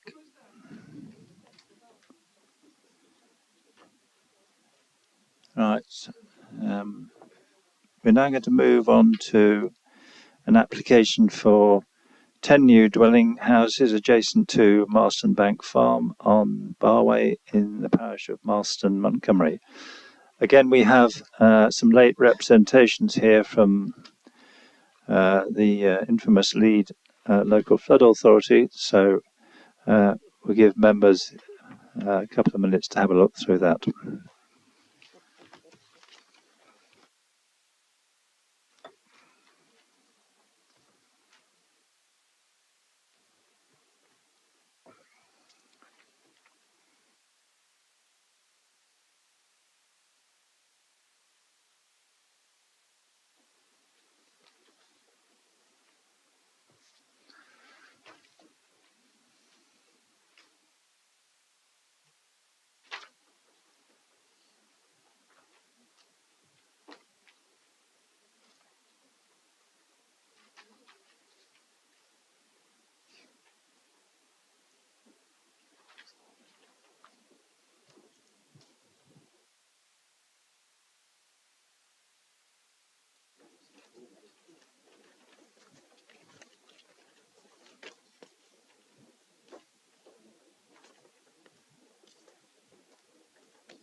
Right, we have the applicant here to speak in favour of the application. Mr. Thompson, you have 5 minutes, please.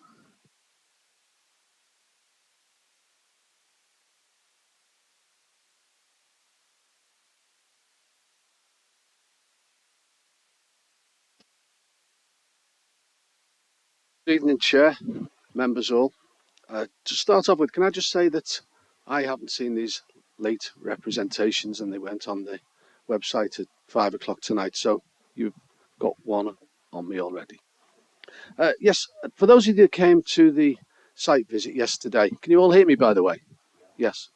I'm a local resident and a very, very small scale local house builder. I mentioned to you that I've built some houses in Marston Montgomery previously, and what you saw on your visit yesterday was a proposal to bring some efficient, smaller, low-cost homes to what is generally an expensive village to buy property.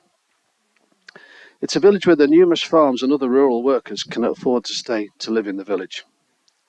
The lack of the housing has an impact on a lot of these other farms. Processes and industry you saw at the site yesterday are not to be described as a typical rural enterprise. It's just that business has grown up that way, and it's merely outgrown its site. You are asked to support the refusal of these homes. You are guided that this development intrudes into the countryside, encroachment into the countryside having been mentioned. The proposal is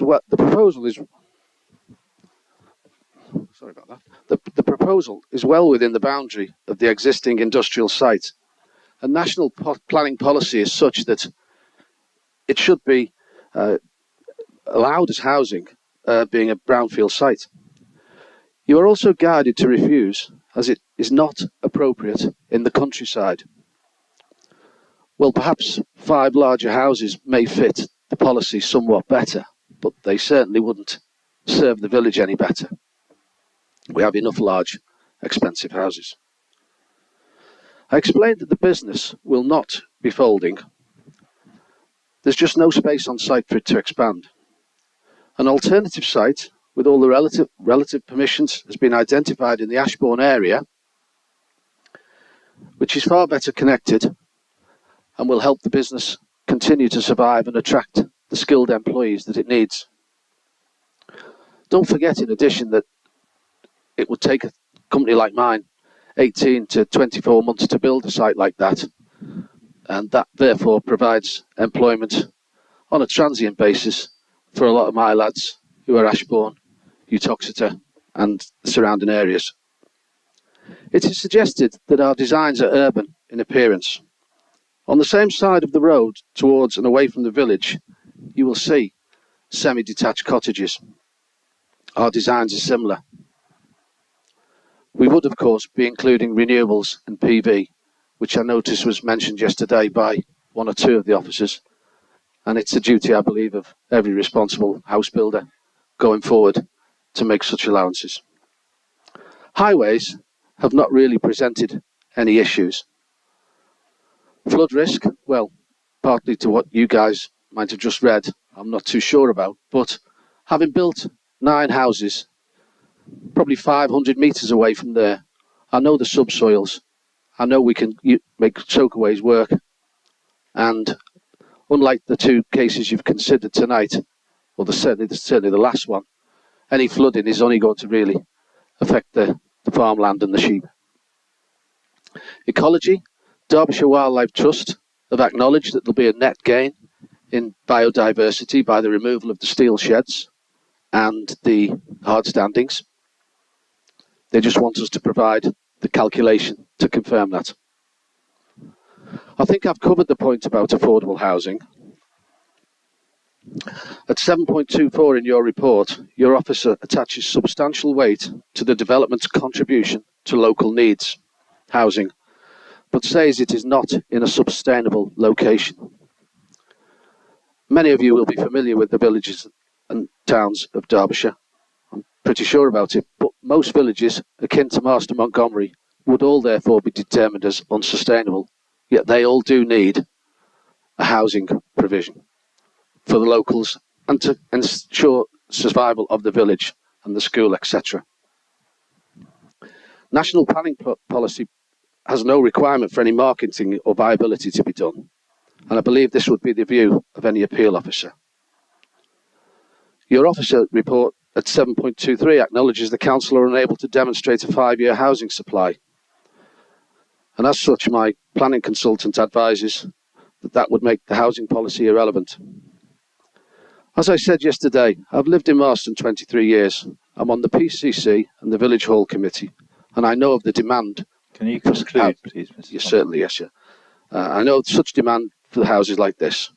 I would endorse and suggest that you please support this proposal. Thank you very much. Thank you. Now I'm going to ask our officers to outline the application. Thank you, Chair.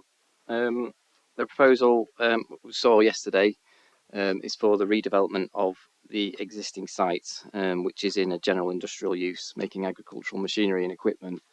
The site is about half a mile northwest of Marston Montgomery, and it's occupied by a number of portal frame buildings used for that purpose, with a yard in between, which you can see on the screen there, sort of laid around that central yard and accessed from the road.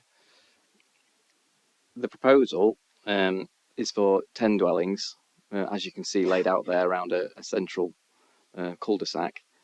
There'd be a mixture of 4 2-bed and 6 3-bed dwellings. Site is in open countryside, where there is a presumption against new housing development in our policies and in national policies, other than in exceptional circumstances. The redevelopment of this site, which is outside of Marston Montgomery, would not be well related to existing services and facilities, and would, in officers' view, not constitute a sustainable form of development, contrary to our policy and national policy. And the development would also result in the loss of the existing employment site, which at the moment is occupied by the existing business. Well, obviously they have a desire to move to different premises, but there is the potential that that site could be occupied by a different business, different local business, which could provide employment to the local area, and that is important.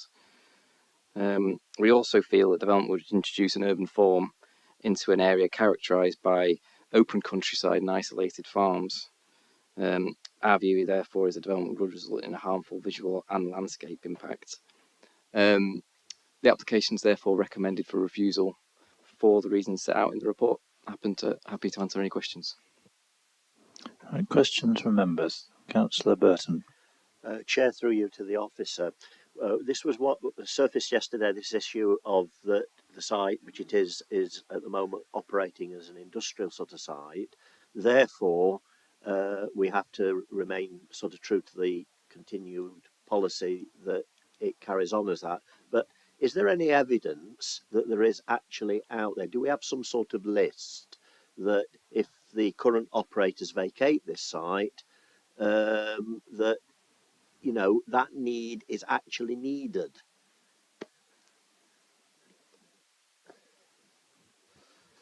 Yeah, so we have a policy in the local plan that protects particular forms of employment use, and the evidence base that underpins that policy is ICENI report, which looks at our housing and employment needs.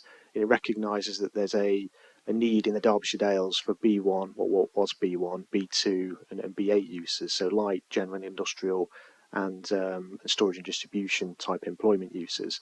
And they're protected employment uses in the current local plan. We do have an up-to-date ICENI report which will underpin policies in the emerging local plan, but that equally identifies a similar need for that type of employment development. So it's recognised in the Derbyshire Dales district that is a protected and required type of employment within our area. Councillor Hughes. Thank you, Chair. I was going to ask a similar question, slightly different.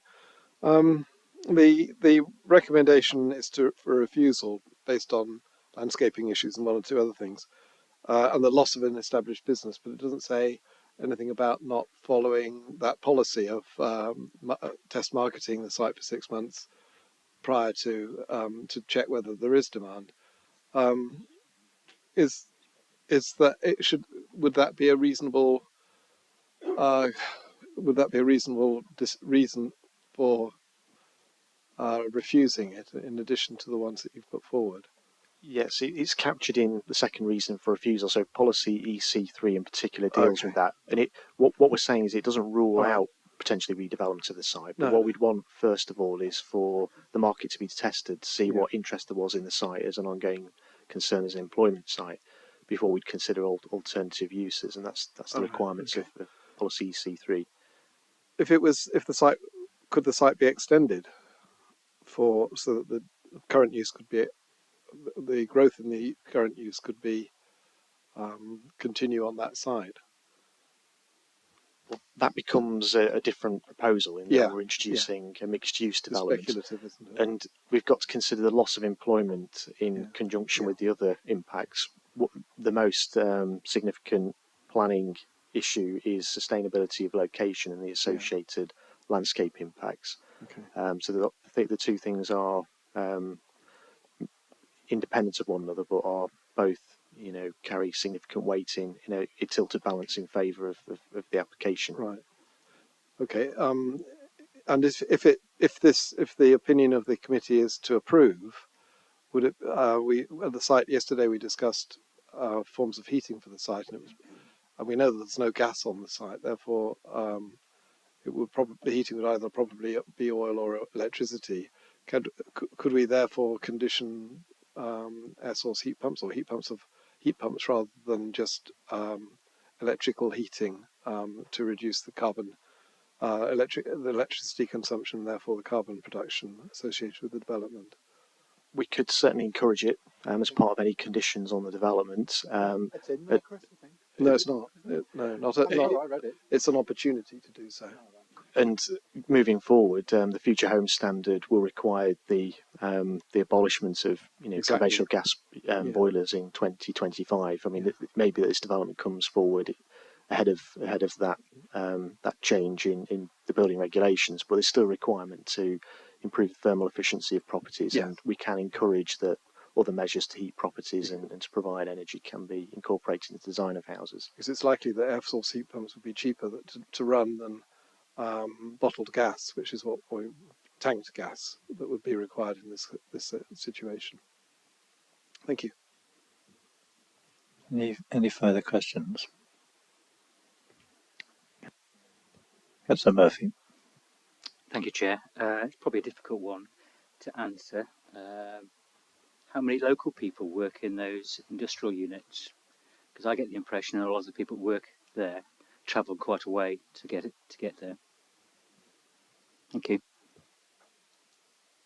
I don't have the answer to the specific question about how many people. I suppose it's also dependent on how you define local. I'm not sure. I mean, the applicant indicated on site that a lot of people did have to travel in, and that was part of the reason why they wanted to find new premises. But other than that, I don't have any more information, I'm afraid. Councillor Boothroyd. One of the points that was made was about access to, or improving the number of houses in the vicinity of the local school. A short Google tells me that's a 15-minute walk from this site. Is it a 15-minute safe walk that you would expect people to do, or are we essentially, one of the reasons why we don't build miles away from existing villages, I think, is because you have to drive to all of your amenities. It's not a unwalkable distance, but it might be if it's a. So is this a question, please? Yes. Is there a question? Is there a route that you can take safely to take children to school from this site? I think the route would be along the highway, which doesn't have pavement, as far as I'm aware. I wouldn't consider that to be a particularly safe route to walk to school, although I'm sure many people would choose to do so if it was a 15-minute walk. The issue about sustainable location is, I think you're right, it's about being dependent on the private car to get to services and facilities, shops. You wouldn't be located within a community, you'd be located outside of it. And in our view as officers, that this site wouldn't be considered from a planning perspective to be a sustainable location for new housing. I'm sorry, you've had your opportunity to contribute. I was trying to answer the question for the. I'm sorry, you've had your opportunity. Councillor Buttle. David, could you turn your microphone off? I seem to remember that Marston Montgomery was listed as a Tier 4 site, whatever that is. Does that mean it has shops? Yes, in the settlement hierarchy, Marston Montgomery is a Tier 4 settlement, which is an accessible settlement with limited services and facilities. There's a pub, a school, a village hall, and within such settlements there's recognition that through infill and consolidation of the existing built framework, there may be opportunities for growth of those settlements. But we're dealing with a scenario here where we've got development on not even the fringes, it's some distance away from the settlement, half a mile away from the settlement. No further questions. We'll move into debate, and we have a recommendation from our officers to refuse the application.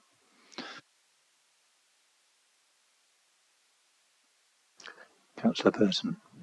Chairman, running the risk of being thrown out of the council chamber, I want to, out of yesterday's site visit, support consent for this application. I really do genuinely believe, within the context of this location, this very minor development could actually enhance this little area. I like the design and the type of houses that are being proposed. I wish they were of that standard in other places. And ultimately, this nonsense about being in the countryside, we're looking at what is really a brownfield site. If it was a field, I would not be supporting this application at all. But it isn't. It's utilising this ground that I think will be enormously beneficial to this particular area. People do know my views in terms of green fields and the importance of safeguarding them. But in this particular case, I think the applicant has done a superb job and I fully support it. Do we have a second to that? Councillor Wakeman, do you wish to speak? Yes, I'd like to second it, Chair, please. Councillor Boynton. Yes, I know that area very well indeed.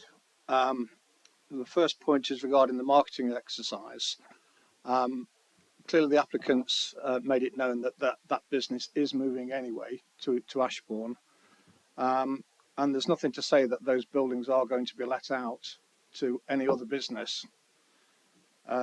Secondly, it's said that it's outside of the community.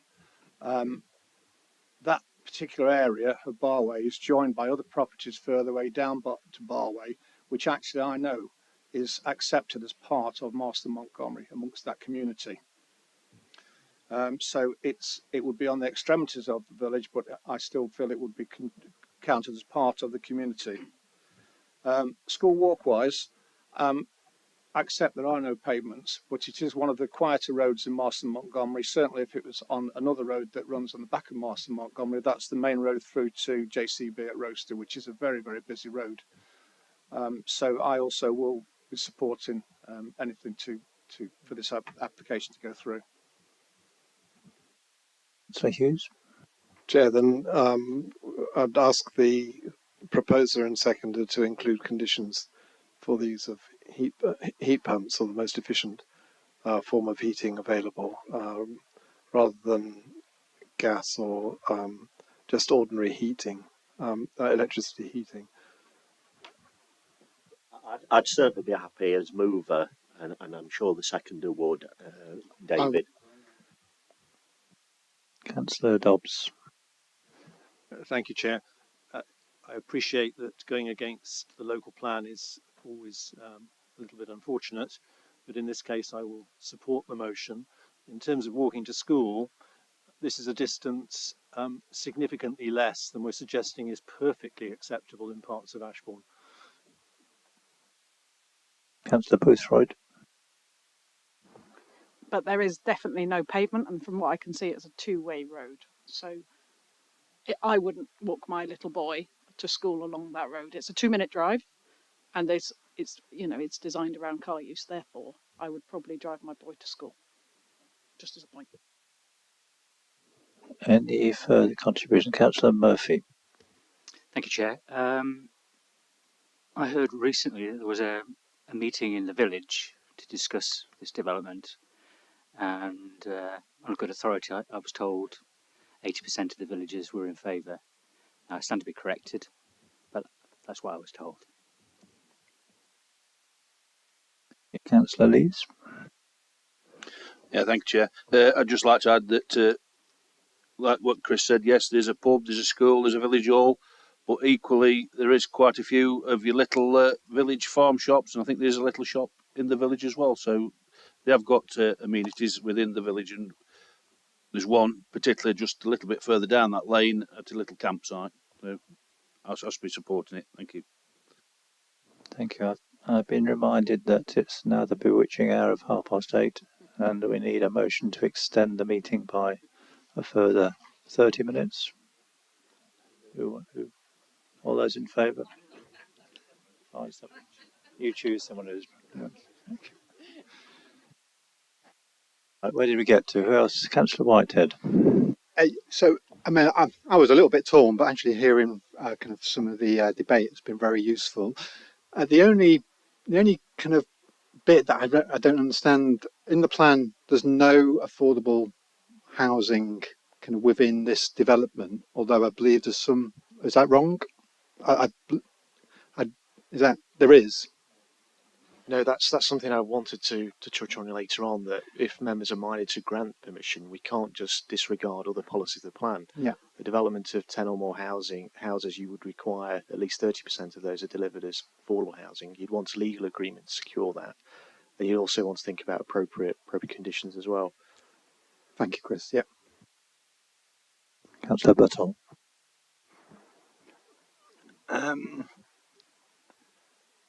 Are we not short of business units? Are we not short of, like decent incomes? Are we really wanting to just have people working at Gulliver's Kingdom or wherever it is, where people just take tickets? This is an opportunity, and we're losing a place where people could be setting up businesses and doing something actually quite positive for the area. I know housing is great and we definitely need more, but if we're going to have more housing, I'd rather it was a bit closer to Marston Montgomery. We should give the opportunity to the people of the area, the business people of the area, to have a look at those buildings, and then 6 months' time, once it's found either to be in business or available for selling to a developer, then that's when we should be looking at this. So we shouldn't just be going against policy. We should be looking for opportunities for people to set up businesses in the area. And I think we're missing a trick here. Any further contributions from members? Councillor Archer. So I was under the impression that there would be this 6-month thing for businesses. Is that not right? A 6-month option for businesses to look at it first. Is that correct? Well, no, because the outcome of that marketing exercise could ultimately depend on whether this development's acceptable in principle. Because if there was interest from other employers, then we've made a decision, haven't we, that we're minded to support the application. And just it's a question really. If we were to support the application, are we setting a dangerous precedent here that could open us up to other developers developing sites outside of planned boundaries? And this is obviously a bit of a brownfield site, which perhaps makes it slightly different, which is perhaps a key element here. But it's a worry. Could it affect people sort of doing a bit of kite flying with applications on greenfield sites and using this as a precedent against us in the future? I think in terms of it being a brownfield opportunity, I accept that point. I think for me, in character and appearance terms, to drive down a country lane where you've got a series of farmhouses, groupings of farm buildings, to see a cul-de-sac and an estate of 10 houses, I think in character and appearance terms, to me that would be odd, and something that may be replicated elsewhere. But that's something that members will need to take into consideration. Just to clarify on the affordable housing requirement, the policy in our development plan requires 30% affordable housing to be delivered on sites of 11 dwellings or more, but national policy, which trumps the policy in our plan because it was adopted at a later date, requires that developments of 10 or more units to make appropriate contributions, developer contributions. And we've also got the rural housing designation, where we, as an authority, apply a lower threshold of 5 dwellings. So it would require a affordable housing contribution in this particular case. Any further contributions, Councillor Whitehead? Okay, so Chris, would that mean they would have to be within this development, or can they offset it by investing in another? I'd have a problem with that, because if this is about being part of the community, then it should be accessible to all within the community. So I think we'd want a condition that the affordable housing was in this development and not offset. How it should work, we'd seek obviously the comments of our Director of Housing, but we can have a mechanism in an agreement that requires provision on site, and after a period of marketing, there's cascade provisions that in the agreement that if in the event that there's no interest from a registered social landlord, for example, that there's a mechanism in the agreement that allows the developer to make an off-site financial contribution. But we also need to have regard to other government guidance that requires at least 25% of affordable housing provision is in the form of first homes, and it's at least 25%. So one of the units will have to be delivered as a first home. So that leaves 2, doesn't it, further units, which is a form of discount open market housing. Anybody else want to contribute before we move to a vote? Just to give my my views on the application, I think as a committee we need to be mindful of our local plan policies. Now, in this application, we in fact would be going against 3 of our policies. Our policy on the location of housing in the countryside, our policy which protects employment sites, and a policy which requires, where we want to change use of employment sites, a marketing exercise. So I think we need to be mindful. I'm not recommending we don't approve the proposal, but we need to be mindful that there are 3 quite strategic policies which will be countermanding here. So please bear that in mind, and the precedent that may set before we vote. I think on the affordable housing issue, Councillor Whitehead raises an important point. Affordable housing is in principle provided on site. There's only in exceptional circumstances that we'd accept a financial contribution. And the mix of affordable housing, the proportion of first homes, which are homes which are affordable, with a minimum of 30% discount for local families to purchase. The mixture of first homes and social rented homes is something that would have to be negotiated through the Director of Housing and the applicant. So that would need to be covered and need to be secured through Section 106 agreement. Before we go to the vote, Chris, would you like to outline any further conditions which you would recommend that we applied if the application were approved?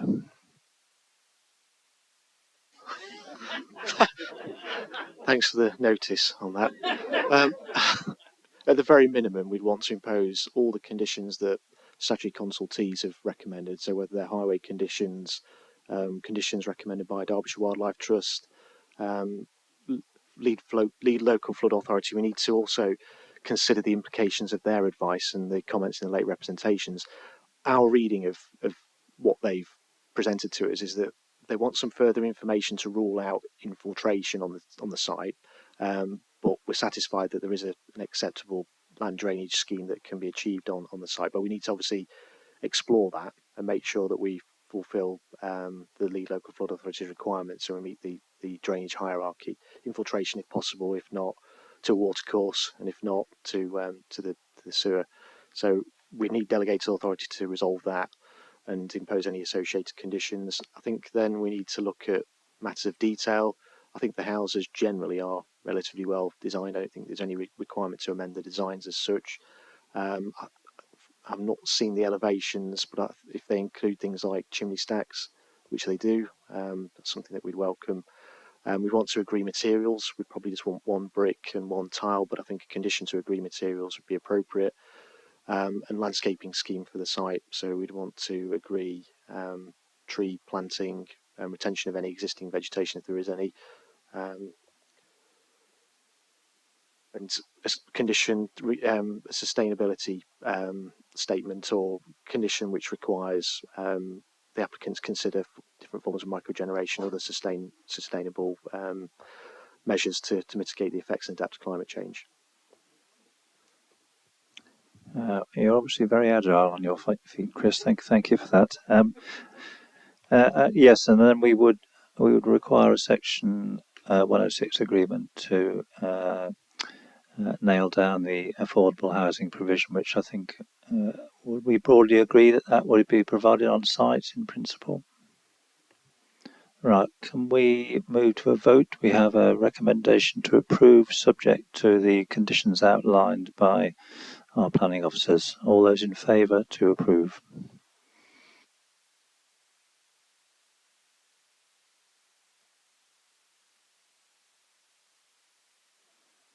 And those against?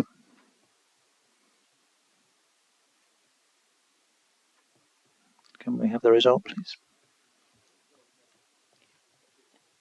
That was approved.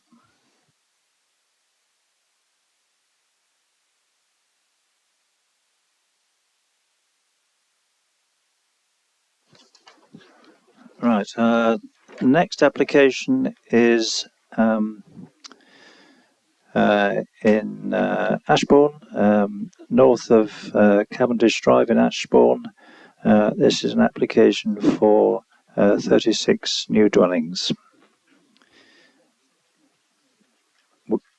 We have two speakers here. We have a representative from Ashbourne Town Council, Councillor Sarah Spencer. You have 5 minutes.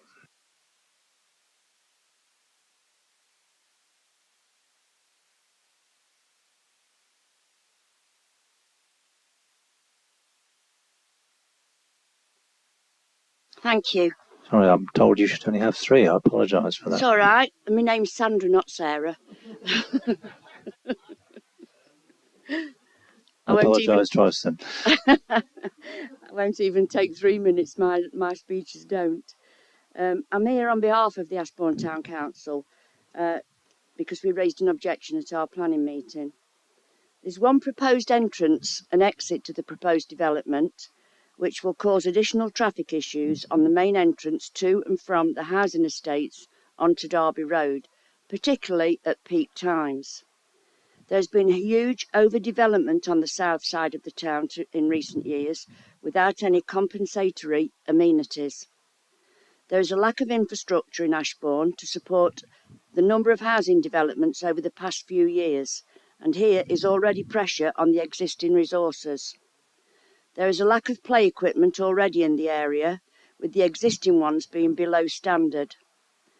The application is contrary to the neighbourhood plan policies DES1 and TRA1 and not in line with the National Planning Framework. Members ask that the planning application be taken to DDDC's Planning Committee and that planning application 22/01339/full also be taken into account at the same time due to both developments having major impact on Derby Road. Thank you. Thank you very much. I apologise for getting your first name wrong.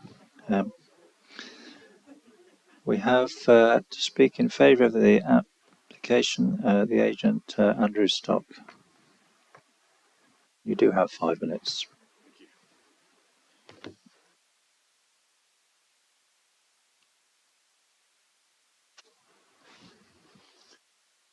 Thank you, Chairman, and good evening, members. Thank you for the opportunity to speak this evening.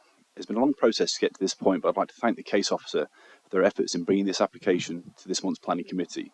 We welcome the positive recommendation put forward by the officer.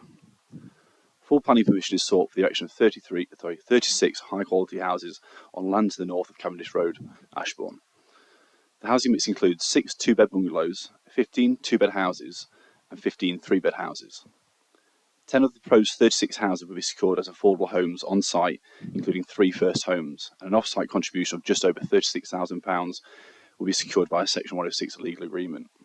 The applicant, Chevron Homes, is also committed to providing a contribution towards the children's play equipment on the nearby play area and the provision of allotments within the district. The application site lies within the defined settlement boundary of Ashbourne and is allocated for housing within the adopted Derbyshire local plan. Following full consultation, there have been no objections raised by statutory consultees. The principle's new build development is therefore accepted by the council and its partners. In social terms, the development will contribute towards meeting the district council's much needed objectively assessed open market and affordable housing targets and will provide a broad mix of housing for first time buyers, families, the elderly and downsizers. The economic benefits include direct and indirect employment generated during the construction phase, council tax payments and the benefit to businesses within the town centre from additional resident spend. In environmental terms, the development seeks to mitigate the effects of climate change, being located within a sustainable location close to the town centre, which helps to reduce the vehicle movements to local services, facilities and encourages a low carbon future. The application is also accompanied by a detailed sustainability and energy statement and a microgeneration plan, has also been prepared by Chevron Homes. This illustrates how energy microgeneration could be installed across the site. The plan demonstrates that the majority of the dwellings have south, southwest or southeast facing roofscapes that could accommodate solar panels in the future. The layout of the development has therefore been designed to achieve the optimum solution to mitigate the effects of climate change.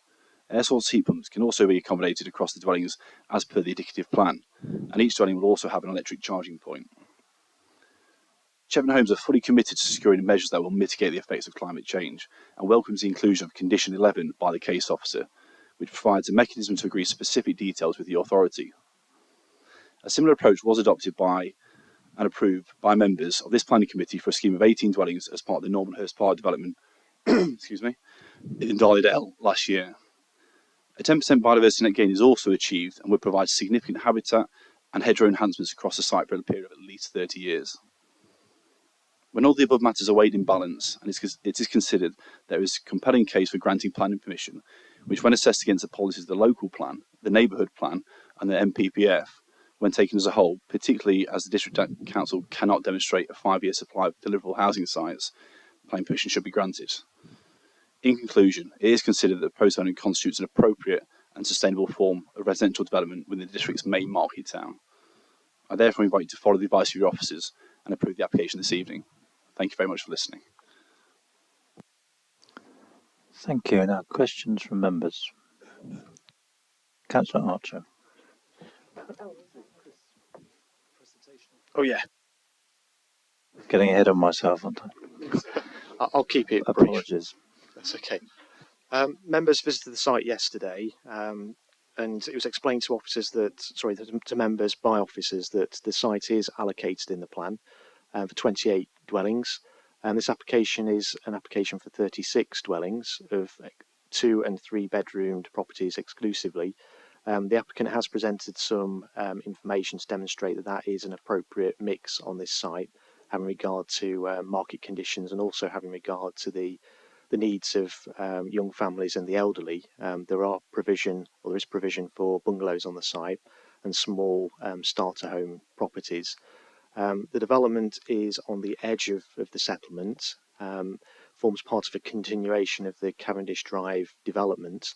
The design and general layout of the site responds positively to the site's context. It recognises or it deals with the transition between the built framework and countryside beyond.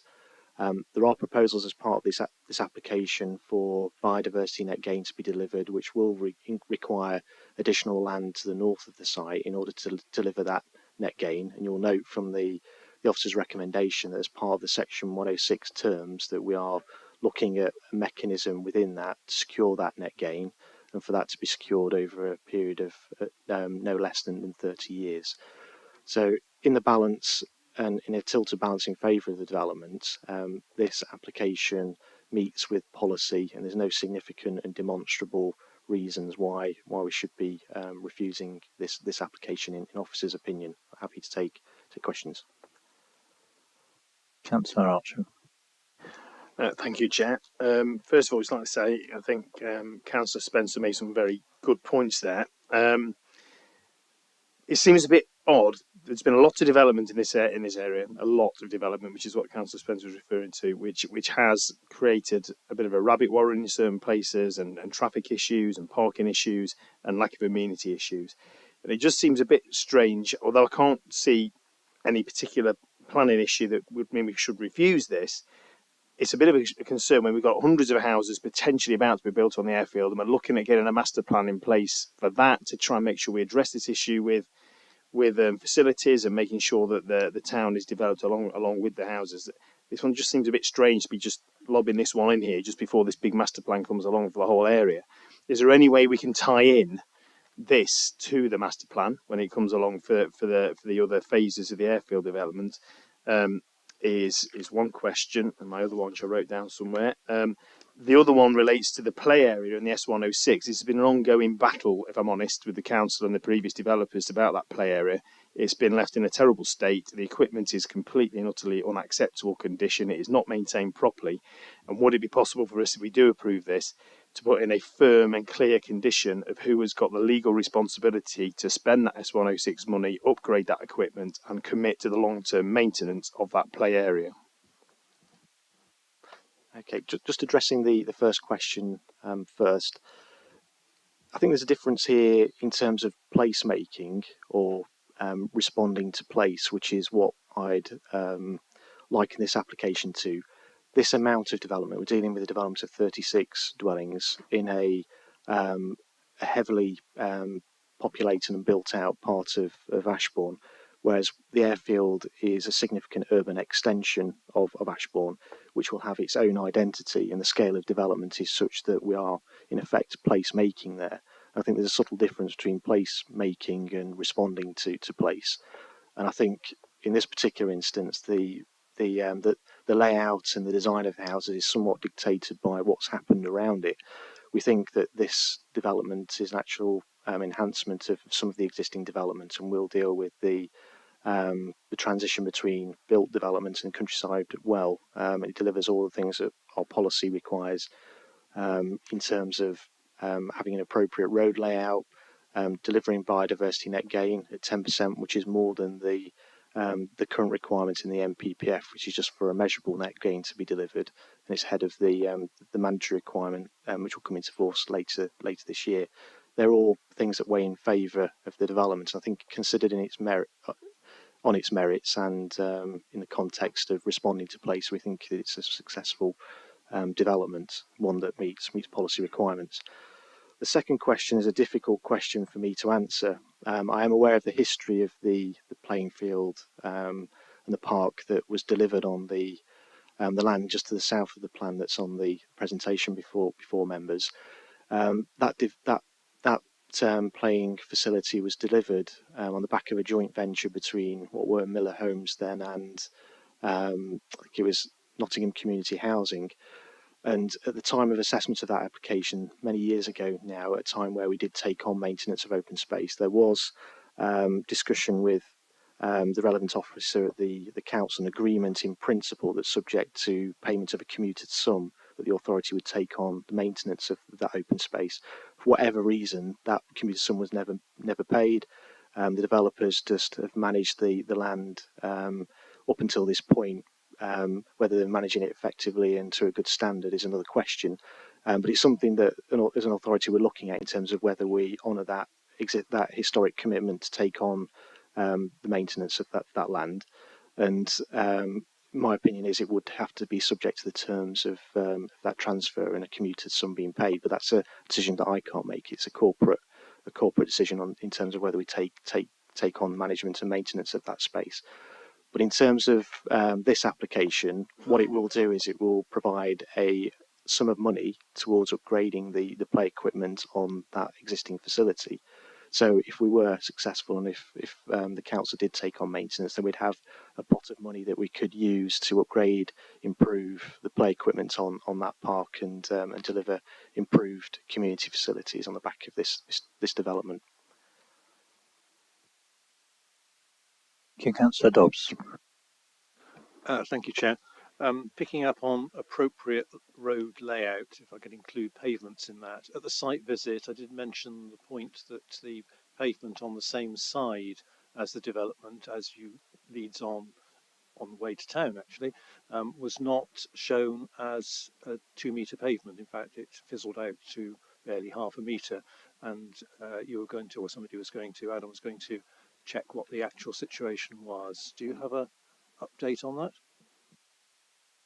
Yes, we have made inquiries with the applicant, and they are unable to confirm whether or not the road layout will be an adopted road layout. What we do know is that the road layout is acceptable from a highway safety perspective.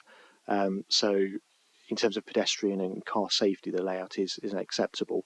There are narrower margins, footway margins in certain parts of the site, but there are ample opportunities for pedestrian accessibility through the site and to existing infrastructure on the Cavendish Drive estate.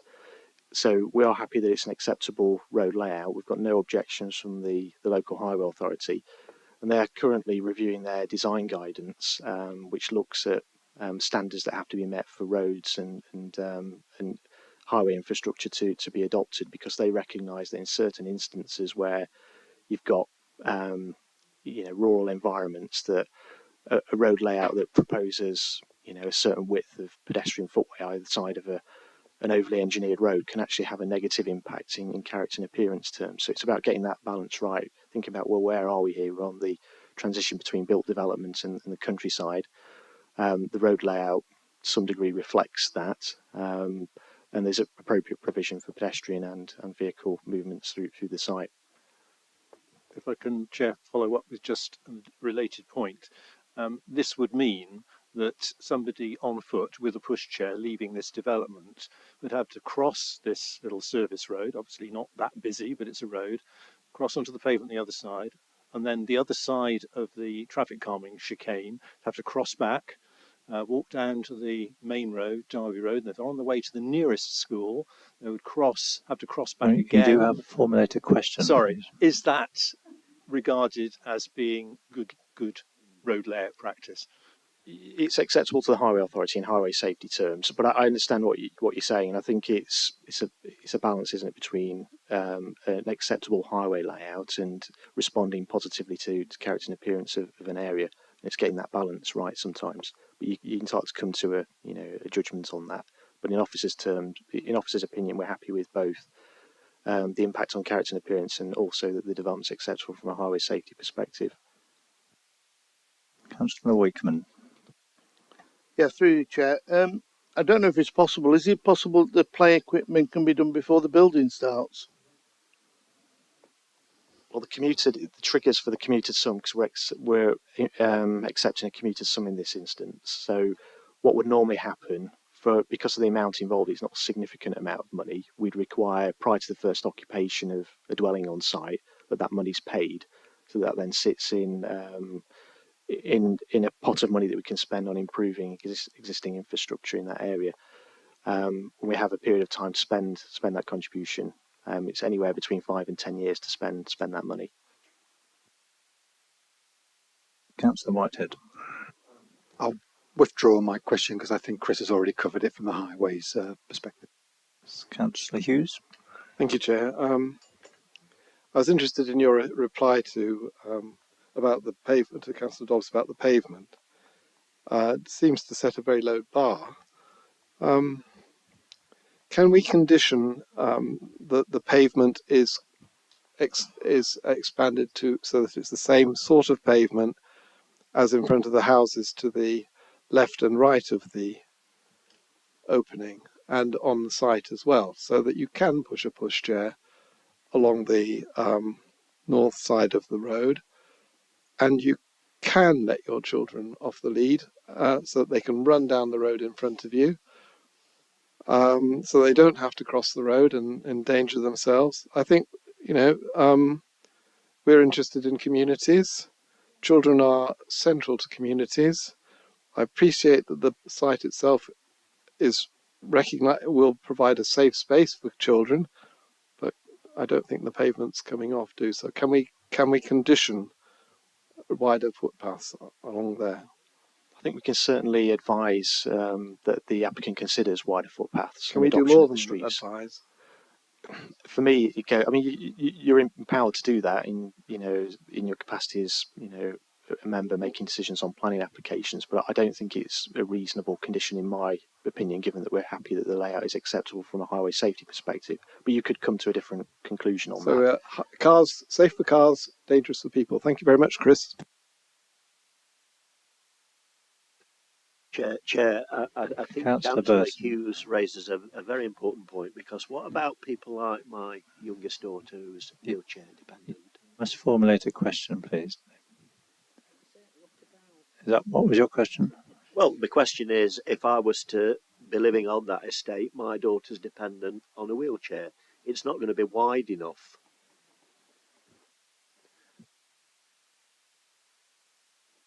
Yes, you can come to that view if you feel that the layout of the development is such that it's not geared up for accommodating for people of all needs by foot, and therefore you'd want a condition to improve the pedestrian infrastructure through the site. We've expressed a view, haven't we, as officers, that we feel that there's a balance there between character and appearance assessment and what we think is a satisfactory layout in highway safety terms for both the pedestrian and the road user. But it's entirely up to you. You could come to that conclusion and legitimately request a condition if you wanted to. How that affects the development and the layout is something that we need to discuss with the applicant. Councillor Lees. Thank you, Chair. Yeah, I think we've got the opportunity at this stage. I agree with the members across the way here.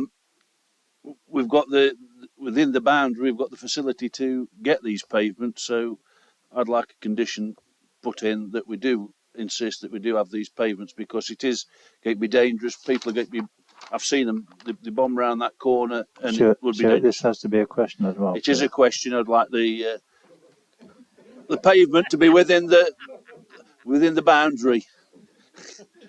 Could I just quickly come back on that?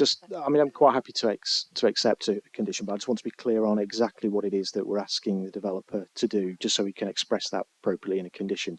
So we've got a reasonable footway margin through the site, and on the northern side where you've got existing developments, is it? Oh, so okay, so it's on that. Yeah, so to widen the pavement then on the southwestern edge of the site. Yeah. There's some post and rail fencing which would facilitate a wider pavement. Yeah, I think we can certainly include a condition. I don't think that's unreasonable for the amount of land that it includes. I think that's something we can look If at. I can comment using my chair's prerogative, I think what we're asking is that the applicant provides us with a design which shows a safe method of pedestrian access and egress from the site without recourse to the use of a 300mm wide pavement. Crossing the road. Yes, all crossing the road.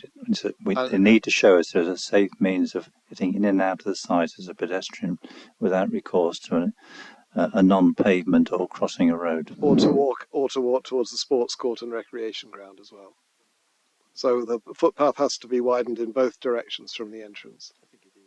Well, I'd suggest it's up to the applicant to demonstrate a way that can be achieved. I think there may be ways of it. If you're on site, you can see there may be a mechanism to provide a safe way of crossing the road, or of widening the pavement. I think. No, because this is children, and you don't expect children used to be able to walk to school on pavements quite satisfactorily. They couldn't walk to school by themselves if they have to cross the road and then cross back again. Sorry, but we're talking about children as well as adults and safety for them, and for disabled people. And surely the Disability Act applies here, and therefore, if it's a reasonable thing to do to expect pavement to be provided. If the pavement isn't provided, then surely we're in breach of the applicant is in breach of the Disability Act.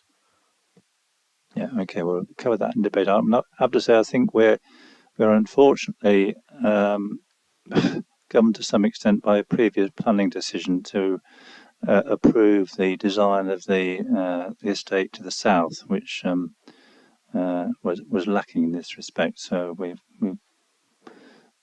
previous decisions have given us a problem here, which we're now trying to redress. Councillor Boothroyd. I have a couple of questions. So the biodiversity net gain proposal from the Wildlife Trusts, I think, includes the upper triangle of that field, correct? It's not within this application at all. It's just a thing. And from what I can see, that little road off to the right might suggest that there is is there already an application in place, basically, for above in process? Yes, just to provide some clarity on that. So the applicant is in control of the land to the north, where you can see that little access and the bit of writing at the top of the plan. What that says is retained agricultural access. As part of the permission, we'd need to secure through legal agreement that biodiversity net gain is delivered on that controlled land, and that it's delivered for a period of at least 30 years, which would prohibit future development on that site. Will need to be maintained as the habitat that's been approved to deliver the enhancement for this development. Okay, and there's definitely not a proposal to include solar panels or air source heat pumps in any of these developments?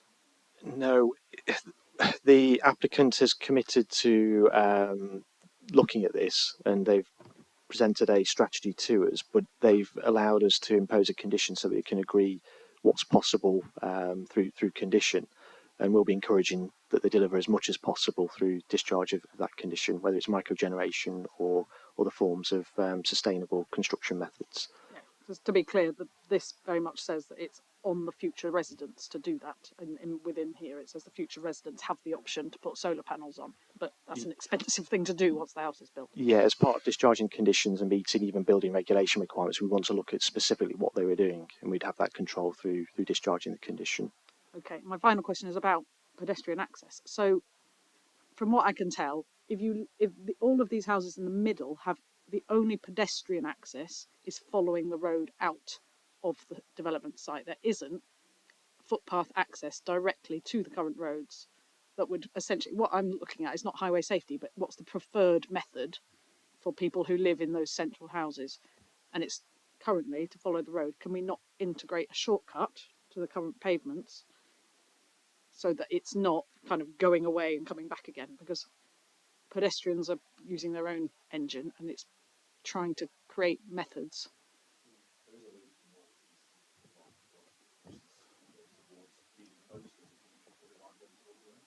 Yeah, but the middle one to however many there are there in that middle bit, you have to go up and then along.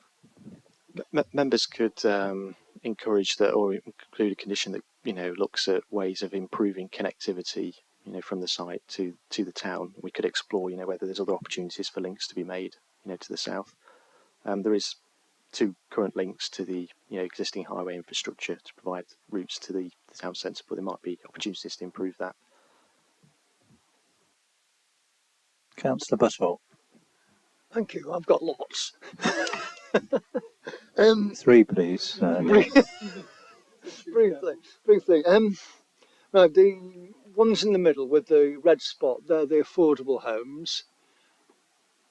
Is there any way we can request that those houses have the solar panels fitted in advance? Because if you're buying an affordable home, you're unlikely to have, or you're renting an affordable home, you're unlikely to have 15 grand spare to, put yourself a power wall and what have you, solar panels on there. So can we expect that to be done? Can we actually say, let an affordable home's not affordable if you've got to heat it with gas?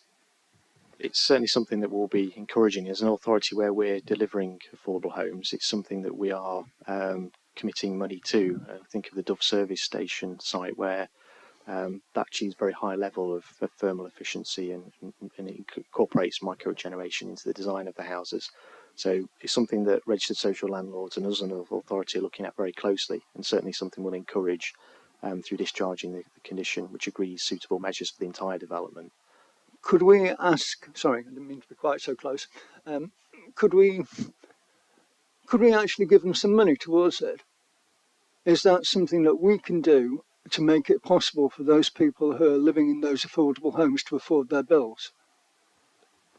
It's not something that we can ask the developer to do, but we can encourage that they incorporate as much into the scheme as possible, and that's what we'll try and secure through condition. There's an authority for you to take on, the management of these affordable units. Then it's something that we could potentially fund if the developer was unwilling to provide any form of microgeneration. But I think in terms of meeting building regulation requirements, that we'll have to look at some form of microgeneration, which may mean that we ultimately deliver, measures across the entire development. It's something that we'll come to when we look to discharge the condition. So we are in a position to get the developer to talk to our Director of Housing in the creation of these affordable homes to attempt to deal with fuel poverty. Yeah, I mean, how these things work is that these houses will be marketed, the affordable houses will be marketed to registered social landlords, and they will bid on the properties, and the developer receives a sales receipt from the sale of those affordable units. As part of the terms of the sale, the RSL may require that they are built to a particular standard, which may include microgeneration. If we were to take on ownership, we might require particular standards to be met, and we might look at other ways of funding, microgeneration to serve these properties. Gotcha, brilliant. That's good news. And then moving on from that, this is Councillor Boothroyd was on this one, I think. Is there not a possibility to sneak a cycle path from in front of the affordable homes onto the road down the bottom right, so that those people can actually get to work on their bike? I think it. No objections to an additional condition which looks at ways of improving connectivity from the site to adjacent development by means of walking and cycling if that's what members would like to see. I think that would be absolutely fantastic, and I'll come back to the final thing, which is our climate change SPD, where we have, in theory, we're talking to these people about things like this all the time. Are we going to be seeing things like swift boxes and hedgehog holes and all that sort of stuff in here, or is it just like floating out there? I was going to say I think it's floating out there, but we have we have comments from Derbyshire Wildlife Trust, and they've recommended appropriate mitigation, and we're also going to deliver biodiversity net gain as well. So the mitigation measures that are necessary to make this development acceptable in planning terms have been set out to us in the advice that we received from Derbyshire Wildlife Trust. So we'll look to implement that in discharging conditions. And finally, this application has the words FUL on the end, which means this is the last chance we're going to get to look at this, isn't it? Other than the details reserved by condition. So there are details reserved by condition. If there are no further questions, we'll move into... Sorry, Mark. Just one more. Thinking about what you said, 5 to 10 years sitting on this money for the play area, can't we insist that it's done in 2-3 years before? The responsibility sits with us to make sure that money's spent. So if ultimately we take on maintenance of this area, it's in our interest, isn't it, as part of, you know, looking at the state of the existing play equipment, to use the money that's there to improve that equipment and spend that money. So it becomes more complex if, you know, the land ownership is remains within the ownership of the previous developers, and whether or not they're going to continue to maintain that land, and that's something we'll have to consider in terms of how we improve that existing infrastructure. I do need a proposal to extend the meeting perhaps to 9:45. Anybody not in favour? We're all not in favour, but anyone going to vote against it? Okay, thank you. We're going to move into debate. Now, what I'd say when we move into debate, I'm very sympathetic to the points made by Councillor Boothroyd and Butler and others. Bear in mind that the whole northern section of Cavendish Drive does not have a safe footpath along it, so any means of coming out of the new estate does run the risk of pedestrians emerging into a potentially unsafe space. So I think we need to think carefully about that. That's actually the case with the little footpath you see on the towards the top right. That's being provided, but that again emerges onto a non-footpath. So we are encouraging people to come out into a road. So we might think about, if we're thinking about the access of the main access, we might think about conditioning that secondary access in the same way. Right, we have a recommendation to approve. Who wants to start the debate? Councillor Hughes. Yes, Chair, I'm happy to move that with the additional condition that the pavement is extended on north of Cavendish Drive around the entrance, both sides of the road entrance at this stage, so that it's the same width as the existing pavements elsewhere on Cavendish Drive, and is and meets up with the pavements on the development. And I would also want to include the two proposed the proposed cycleway from the middle of the development onto Beeley Drive. I would leave it to others to determine the rest of the footpaths, because I haven't really considered that, thank Chair. But those would be my proposals at this stage, with taking account of Chris's views on encouraging climate emergency measures. I would hope we can strongly encourage climate emergency measures to be included in this, and also such things as swift boxes, etc., to encourage biodiversity. So all of those things really as conditions. Thank you. Right, we have a proposal to accept the recommendation with some modifications. Do we have a seconder for that? Councillor Buttle. Do we have any further contributions? Councillor Archer. Yeah, I didn't want to particularly propose or second, because I do have some concerns about it in terms of it being another development in the top end of Ashbourne, which is just stuck on the edge, and concerns about amenity. But equally, I don't think there's any legitimate planning reasons to turn this down. I think if we were to go against it, it would just get overturned at appeal. So therefore, I am prepared to accept it on that basis. But I just want partly to reassure Councillor Wakeman, who I'd like to thank for his support on pushing the play equipment thing.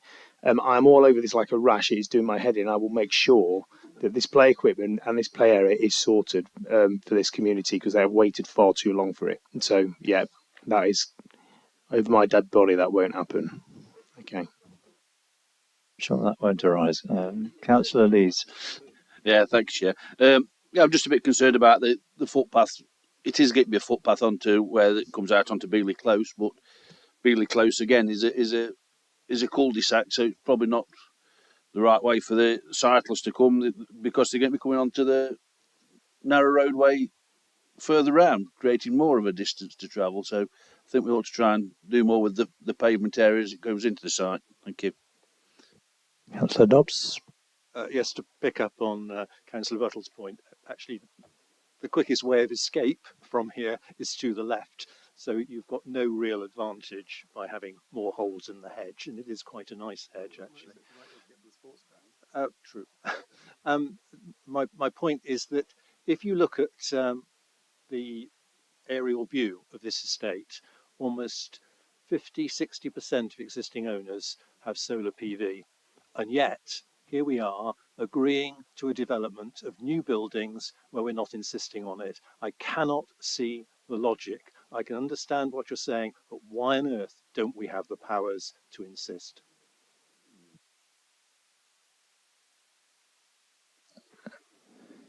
I was going to answer that, but I won't. Any further contributions? Right. Can I just say one thing? It's about the community. And I did look at the time it takes to get to the Ashbourne Leisure Centre from here, and it's great. There's a bus which goes almost door to door, so it's fantastic. It takes 18 minutes or less to get, 18 minutes walking, 12 minutes by bus to get and walking to get from this development to the Ashbourne Leisure Centre, except every hour, and in the evening every hour and a half. So can we encourage the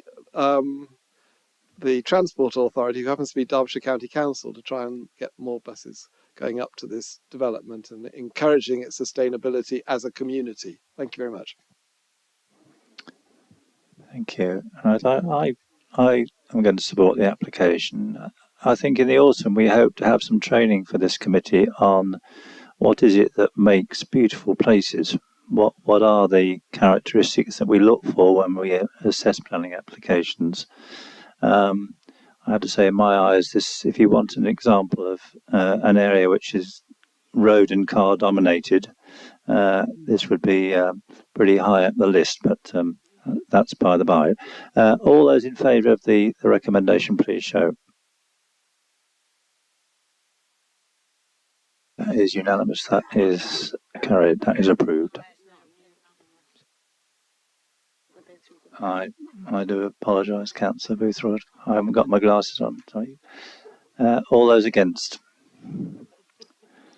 That is carried, but not unanimous, I think.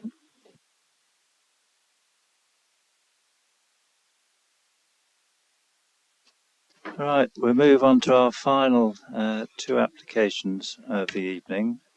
This is a planning application and a listed building consent application for the conversion in Bonsall, 1 High Street in Bonsall, of what is described as a barn. I think actually it's got had rather more illustrious uses than that in the past, to a dwelling house, together with the erection of a new stable cum carport on the land to the rear. This was an application which was deferred at our meeting in November last year for more information on the construction and drainage and the access. We have had 3 further written late representations, which you may like to take a few minutes to read, and then we have a number of speakers.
Okay, we have three local residents who want to speak against the application. The first is Beverly van der Griend.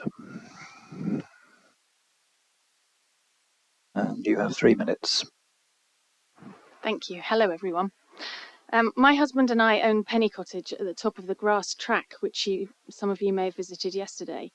We have no objection to the redevelopment of the barn itself. I'm here to ask you not to approve the car parking and stables at the rear. Our reasons relate to use of the narrow grass track, which would be used to access both parking and stabling. The applicant doesn't own the track. The track provides shared access for all 6 properties abutting it and has done for decades. And we have a statutory declaration to that effect made by a previous owner. That states that no party has the right to block the track. But blocking would be inevitable while the extensive drainage works are carried out, and blocking is very likely once it is complete. We weren't consulted, but the property developer says he is levelling and resurfacing the track for the benefit of all households. That's likely to mean that more households use it for their vehicles, either now or in the future, as all will have a right to do so. How will that work? What happens if any neighbour unloads large items and the barn occupants try to enter or exit? The track is far too narrow for vehicles to manoeuvre, so reversing out onto the road is likely and dangerous. Though the proposal is for 2 parking spaces and a stable, future inhabitants may use the stables or remove the landscaping to increase parking space. We understand the applicant wanted to erect a garage but was advised to apply for stables as they were more likely to get planning permission. So you'll understand our concerns about those. Granting planning permission regarding the track is like opening Pandora's box. Once given, use of the track can't be retracted or limited. It will create difficulties for us all, especially if horses are involved. It may look feasible on paper, but it is unworkable in practice. Furthermore, by granting planning permission for land the applicant doesn't own, the council is making it much easier for the applicant and future owners to claim ownership of the track at a later date. Does the committee think that would be fair? The parking proposal seemed to be the most intrusive, disruptive and impracticable option possible. There are more environmentally friendly options, providing at least 1 space at the front of the barn by altering the boundary wall and removing the concrete steps, for example. This would be no more damaging to the integrity of the project than the proposals to alter the external appearance of the barn, changing window size, adding roof lights, etc. Permitting this application means the loss of green space at the rear and facilitation of more vehicle use in Bonsall, both affecting our carbon footprint. That doesn't seem to benefit the community. So far, we as neighbours feel like collateral damage, our loss of amenity disregarded. Why should the demands of 1 property owner be at the expense of 6 others? The barn may come off at the at-risk register, but at great cost to the community surrounding it. We sincerely... Can you wind up, please? Yeah, we sincerely ask councillors to consider these points. We're baffled at the application at the outset. We remain baffled to be here now, and we're desperately hoping for some sensible thinking to be applied. Thank you. Thank you. Next we have Ms Maxfield. You also have 3 minutes. That little bell you hear tells you when 3 minutes is up. Yeah, I haven't got a lot to say. I have no objection to the renovation of the barn, but may I say that I continue to have concerns from the very beginning of this planning application. No changes that have been put forward regarding the track have allayed my concerns. The works will block the common land track, blocking neighbours' access for loading and unloading, which to my knowledge it has only ever been blocked once in approximately for a month in the last 25 years during renovations taking place across the road from the track. So it is used by other people, as my neighbour was saying. There has been limited use of the track by agricultural vehicles and very limited use by cars in the last 25 years. I've lived in my property that abuts to that track for 25 years. I already have vehicles passing the front of my home within 6 feet. I really don't want further traffic within approximately 15 feet of the back of my home. This would impact on my privacy, increasing disruption and noise, and light pollution. Whilst building work is being performed, this will greatly increase disruption and noise and reduce my privacy. I query the barn owner's intentions in putting forward plans for common land that will impact all concerned if, and hopefully not, these plans are passed. Is there any way we can request conditions being put in place? Thank you very much for that. And our final resident to speak is Miss Tobin.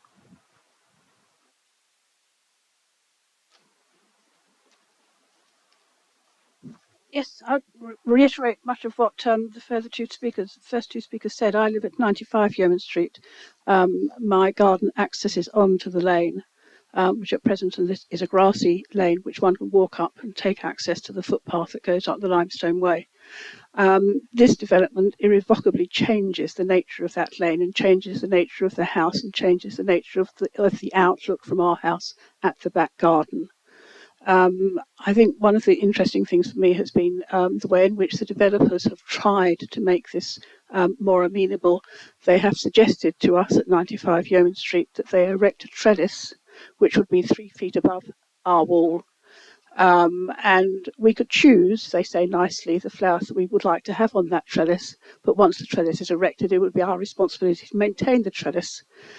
This may seem trivial, but I think it's indicative of the way in which this application has been approached and the way in which the applicants treat the neighbours who abut onto this barn.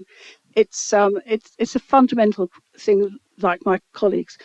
I do not object to the barn being developed. I would like to see the barn rescued. It is a beautiful building, but this is not the appropriate planning application to see through to the barn. We should be looking at access from the front.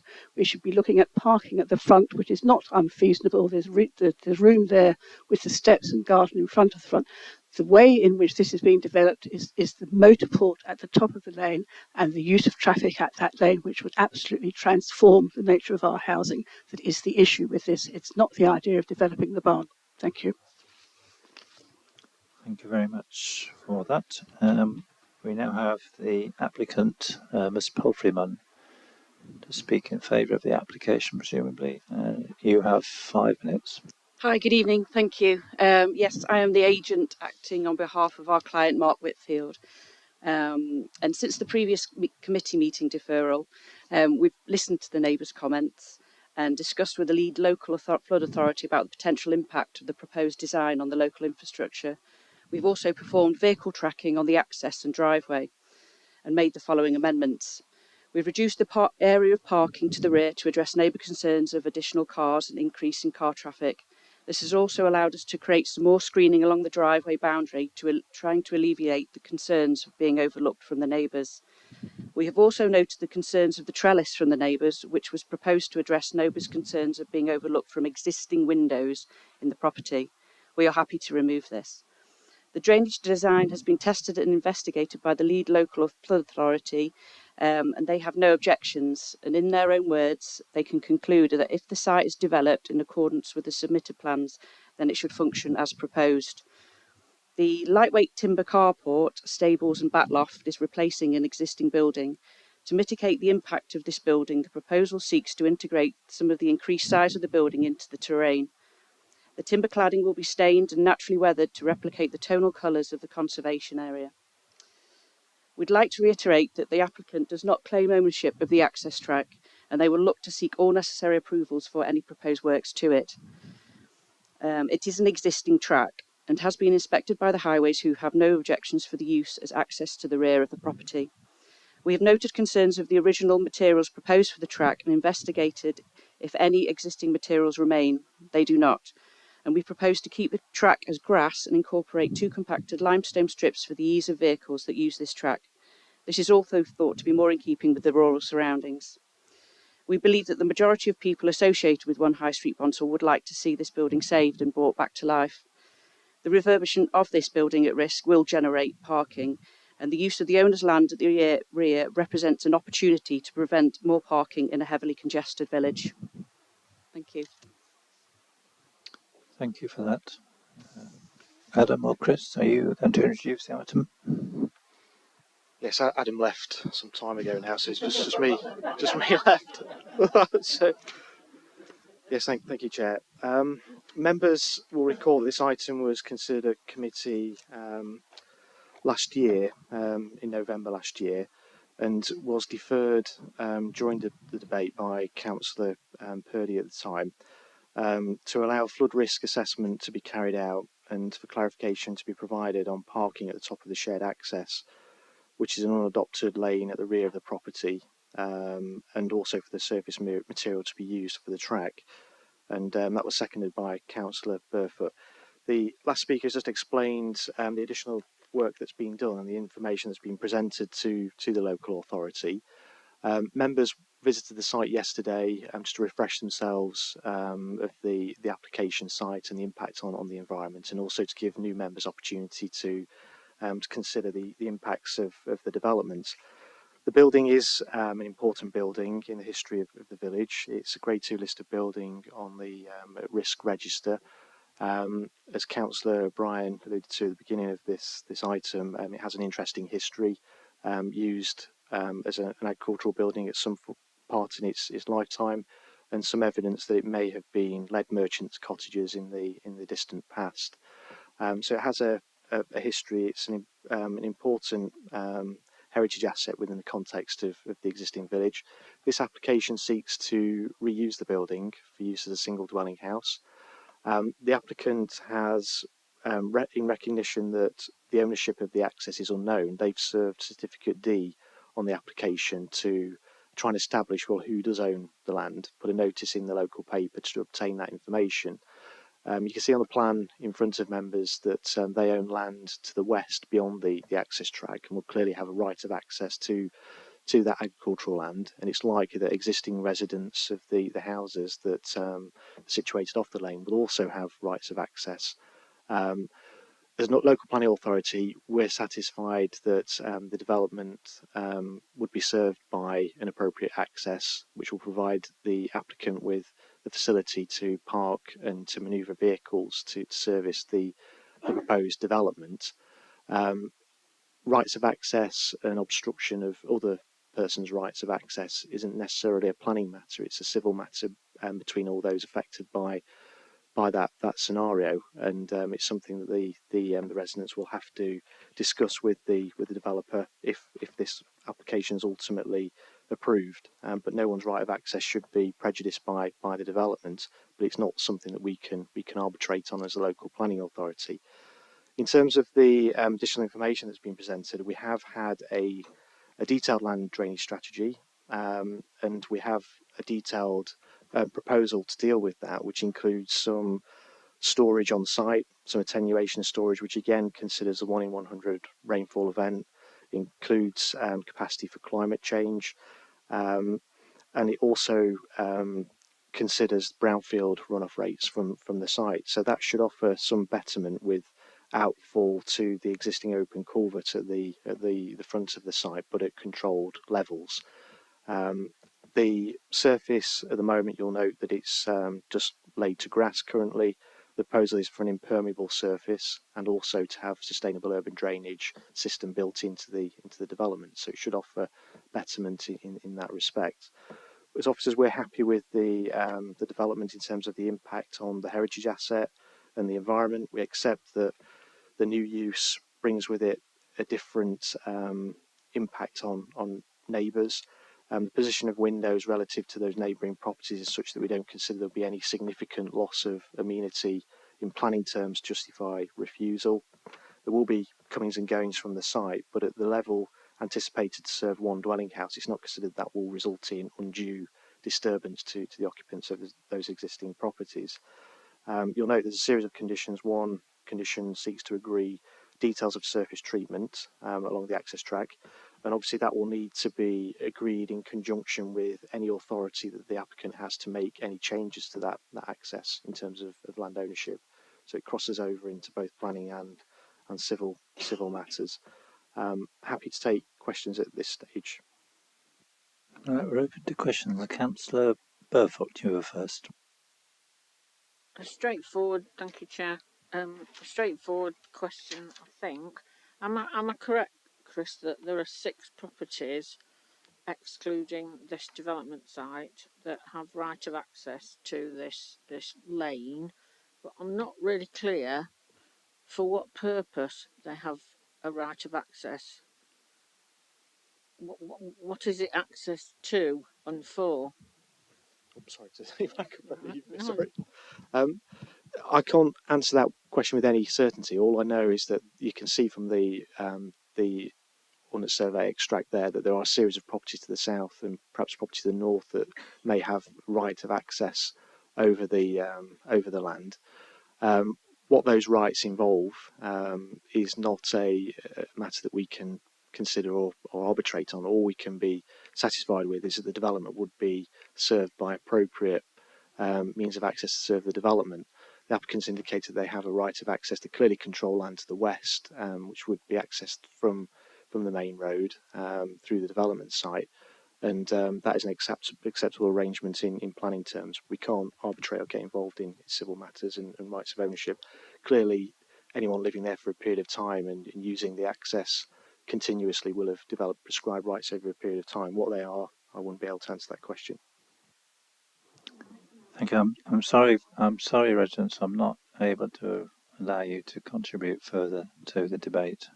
If I may come back, please, Chris, because if this access could include parking for cars belonging to any of these properties who've got right of access, we could then be in the position of having blocked access to the applicant, and then presumably that becomes, well, a civil matter, a police matter. Is that correct? It is, and the parking provision is clear of that access, so it's on land controlled by the applicants. The parking itself is not on the access itself, it's on separate land. So there might be an occasion where vehicles pass along the access, but they wouldn't be parking there because that's not where parking is proposed to serve the development. If they chose. Oh yeah, if they chose to park in that area and they block other people's rights of access, and that would be a civil matter to enforce. Councillor Hughes. Thank you, Chair. Our garage and drive are on a very similar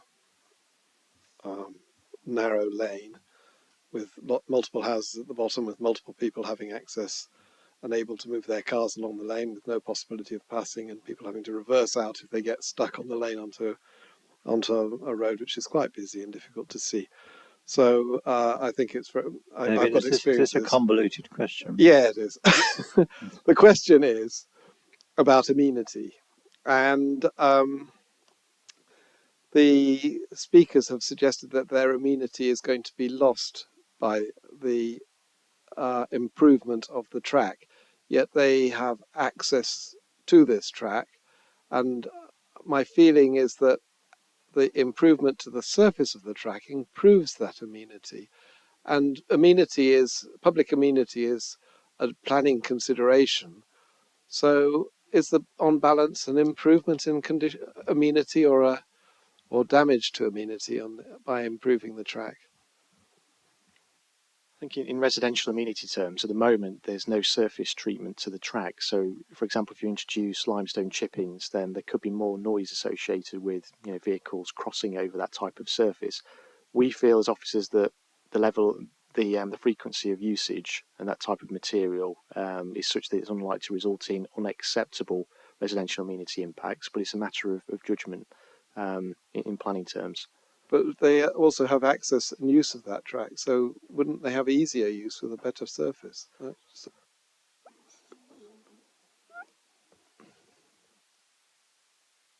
It's difficult because it's an access to nowhere, isn't it? Other than the applicant's land, beyond. It might provide access, to provide, a facility to, take delivery of of goods. But it's not something that will be regularly used by existing residents, I would have thought, and they've obviously got to consider the rights of other users.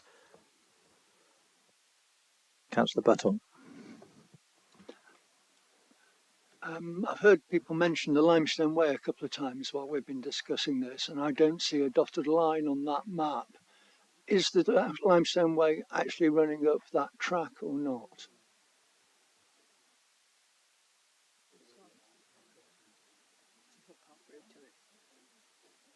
Chris? So that dotted line at the top is the Limestone Way, is it?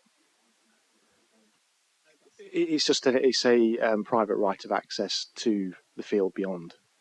Right, so the Limestone Way isn't involved in this particular...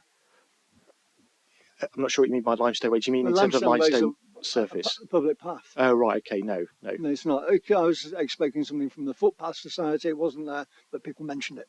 Right, and I've got another question, which was, if the applicant had chosen to put the red line up the other side of this track and had made no appropriation of its usage or its what have you, would we be having this conversation?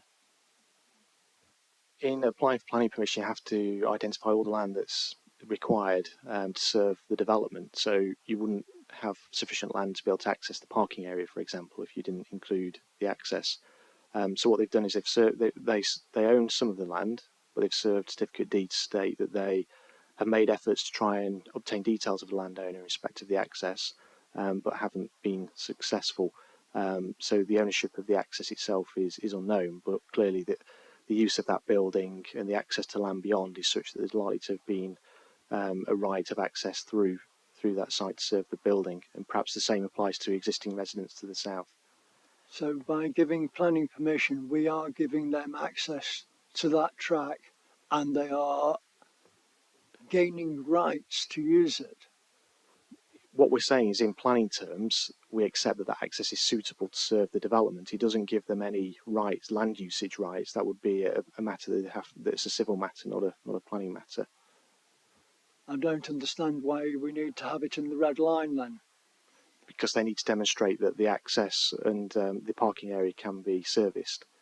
They have to show the land, but whether or not they have a right to cross the land is open to interpretation. So we're not sure that it's a track? I think it's highly likely. I mean, it is clearly a track between those properties, but it's likely that there's multiple property owners that have a right of usage of that track. Does it matter to us whether or not it is a track? Well, the applicant is satisfied that they have a right of access, hence why they've submitted these proposals, which include, the developments at the rear of the site and the parking area. Okay, so we're accepting it's a track, and we're accepting that they... Neil, I think you've got an answer to your Okay, sorry, I'm just trying to get my head around it. Councillor Whitehead. So it's actually following on a little bit from that, because on the previous diagram, obviously you've got the hatched areas, and we can see kind of where the property development is going to be. It almost looks like on that plan that we're determining some sort of access and ownership in terms of the right to get to the back of the building. But it seems to be against all the objections of all the other neighbours, and so that one doesn't seem very neighbourly or considerate to the other people who use the track or have access to it. Therefore, they seem to be kind of taking on a development, actually, one of the other neighbours, once they've developed it, could just put a block on that track and they'd never have access to it. It just seems that going against the wishes and kind of... Nick, is this a question, please? I don't think it is. No, it's not. No. Sorry. I should have waited to the debate, Peter, but I'm just puzzled. I'm just puzzled by it. Life is puzzling. Do you have any further? Councillor Boothroyd. Sorry, I do need a proposal for another extension of, let's say, 15 minutes.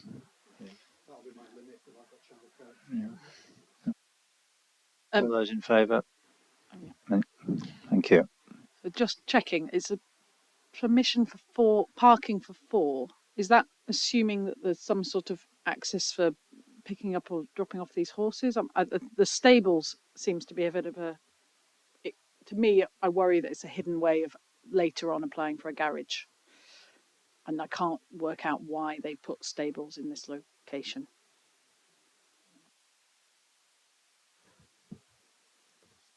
In looking at the development, we obviously have to have regard to the historic significance of the application building and the appropriateness of any additional development within its curtilage. On a character and appearance and heritage context, the building that's proposed is acceptable. In principle, there's no objections to associated ancillary accommodation to serve a dwelling house on this particular site. It's ensuring that it's appropriate in context and doesn't harm the heritage asset and the character and appearance of the surrounding area. Councillor Wakeman. Do we have the right to give permission for them to use that access? We just need to detach ourselves from rights of access and what the planning decision means for that right of access. The applicant has included that access within the application site area, so they're satisfied that they can utilise that access. And clearly they've got land beyond the development site, which they access as well. So we have to accept that they have a right of access. It doesn't mean that others might not have a right of access over it. The parking and the servicing associated with this development is clearly on the applicant's land. So we're satisfied there's appropriate arrangements in place to serve this development. I do have a question of my own, Chris. Does it feel feasible to provide one parking space to the front of the building on High Street itself? Would it be appropriate to consider limiting the number of vehicles to be parked in a new parking area to a maximum of 2? Obviously, there's space within the site to accommodate however many number of vehicles can be accommodated. I think it wouldn't meet the planning conditions test. It'd be very difficult for us to enforce if there's space to park that many vehicles, to insist that only 2 vehicles can be parked in that area at any one time. I think in terms of parking at the front of the building, we've got to be mindful that it's a listed building, and the walls and the steps up to the doorway there are all part of the significance of that building and its history. Well, it's a different assessment in terms of the impact on the heritage asset, and I don't think you've got to think as well the impact on the character and appearance of the settlement. Frontage parking is, in my opinion, an urban form of development and may not be appropriate in this context. Right, I'm going to move into debate now. We have a recommendation to approve the application. So Hughes. Yeah, I'd like to move this as officers' recommendations. I can see that there is an issue with neighbourliness, but as I said, I live on I have a drive off a road just like this path, and we get on very well as neighbours. And if one of us gets in the way, we move our car, and that's it. So I'd like to approve this and let the neighbours sort out access later. Thank you. Do we have a seconder to that proposal?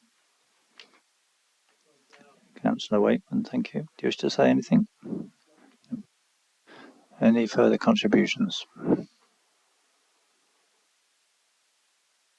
We'll move to the vote. I would say I also support the application. I understand the neighbours' concerns, but I do think I'm sure that they will be pleasantly surprised when they see the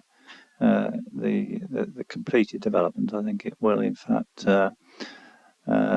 add to the amenity of this part of Bonsall. So I do think, on balance, that as I said, you will be surprised once the development is completed to the standard which I'm sure the applicant will follow. But we have a proposal and seconded to approve the application. All those in favour, please show.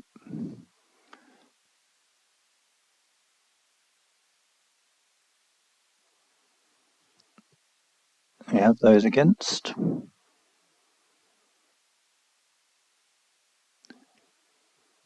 And do we have any abstentions? Can we have the result, please? Yeah, that's 9-4, Chair, so that's carried. That was approved. We now move on to the listed building consent application for the same proposal. You'll note that we have a late representation, a technical late representation, that there was a typing error in the report referring to the date at which the application was deferred. So I suggest we just note that. We have no speakers here. I'll ask Chris if he wishes to add anything to the previous discussion. No, well, then this application just concerns the internal and external alterations to the listed building requiring listed building consent. Thank you. Do we have any questions from members? No. We go into debate, and we have a recommendation from our officers to approve. Would anyone like to support the recommendation proposed? Councillor Archer. Councillor Hughes, are wishing to second? I'll second. Do we have anyone wishing to contribute to the debate? No, we'll go to the vote. All those in favour of the recommendation to approve, please show.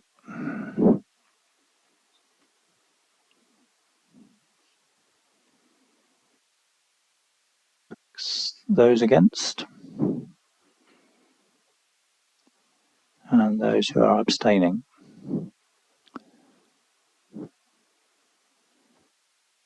Cara, do you want to just read out the result, Tommy? Yeah, it's 11 for, 1 against and 2 abstentions, Chair. Thank you. That completes our applications. We have one final item on the agenda, item 6.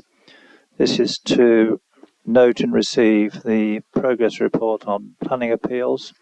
Chair, on moving this report, can I just express my thanks as ward member now to our officers for the superb result we received from the planning inspector, who dismissed the appeal, and it pertains 22.01082 OUT, land to the east of Wheatley Road, Two Dales.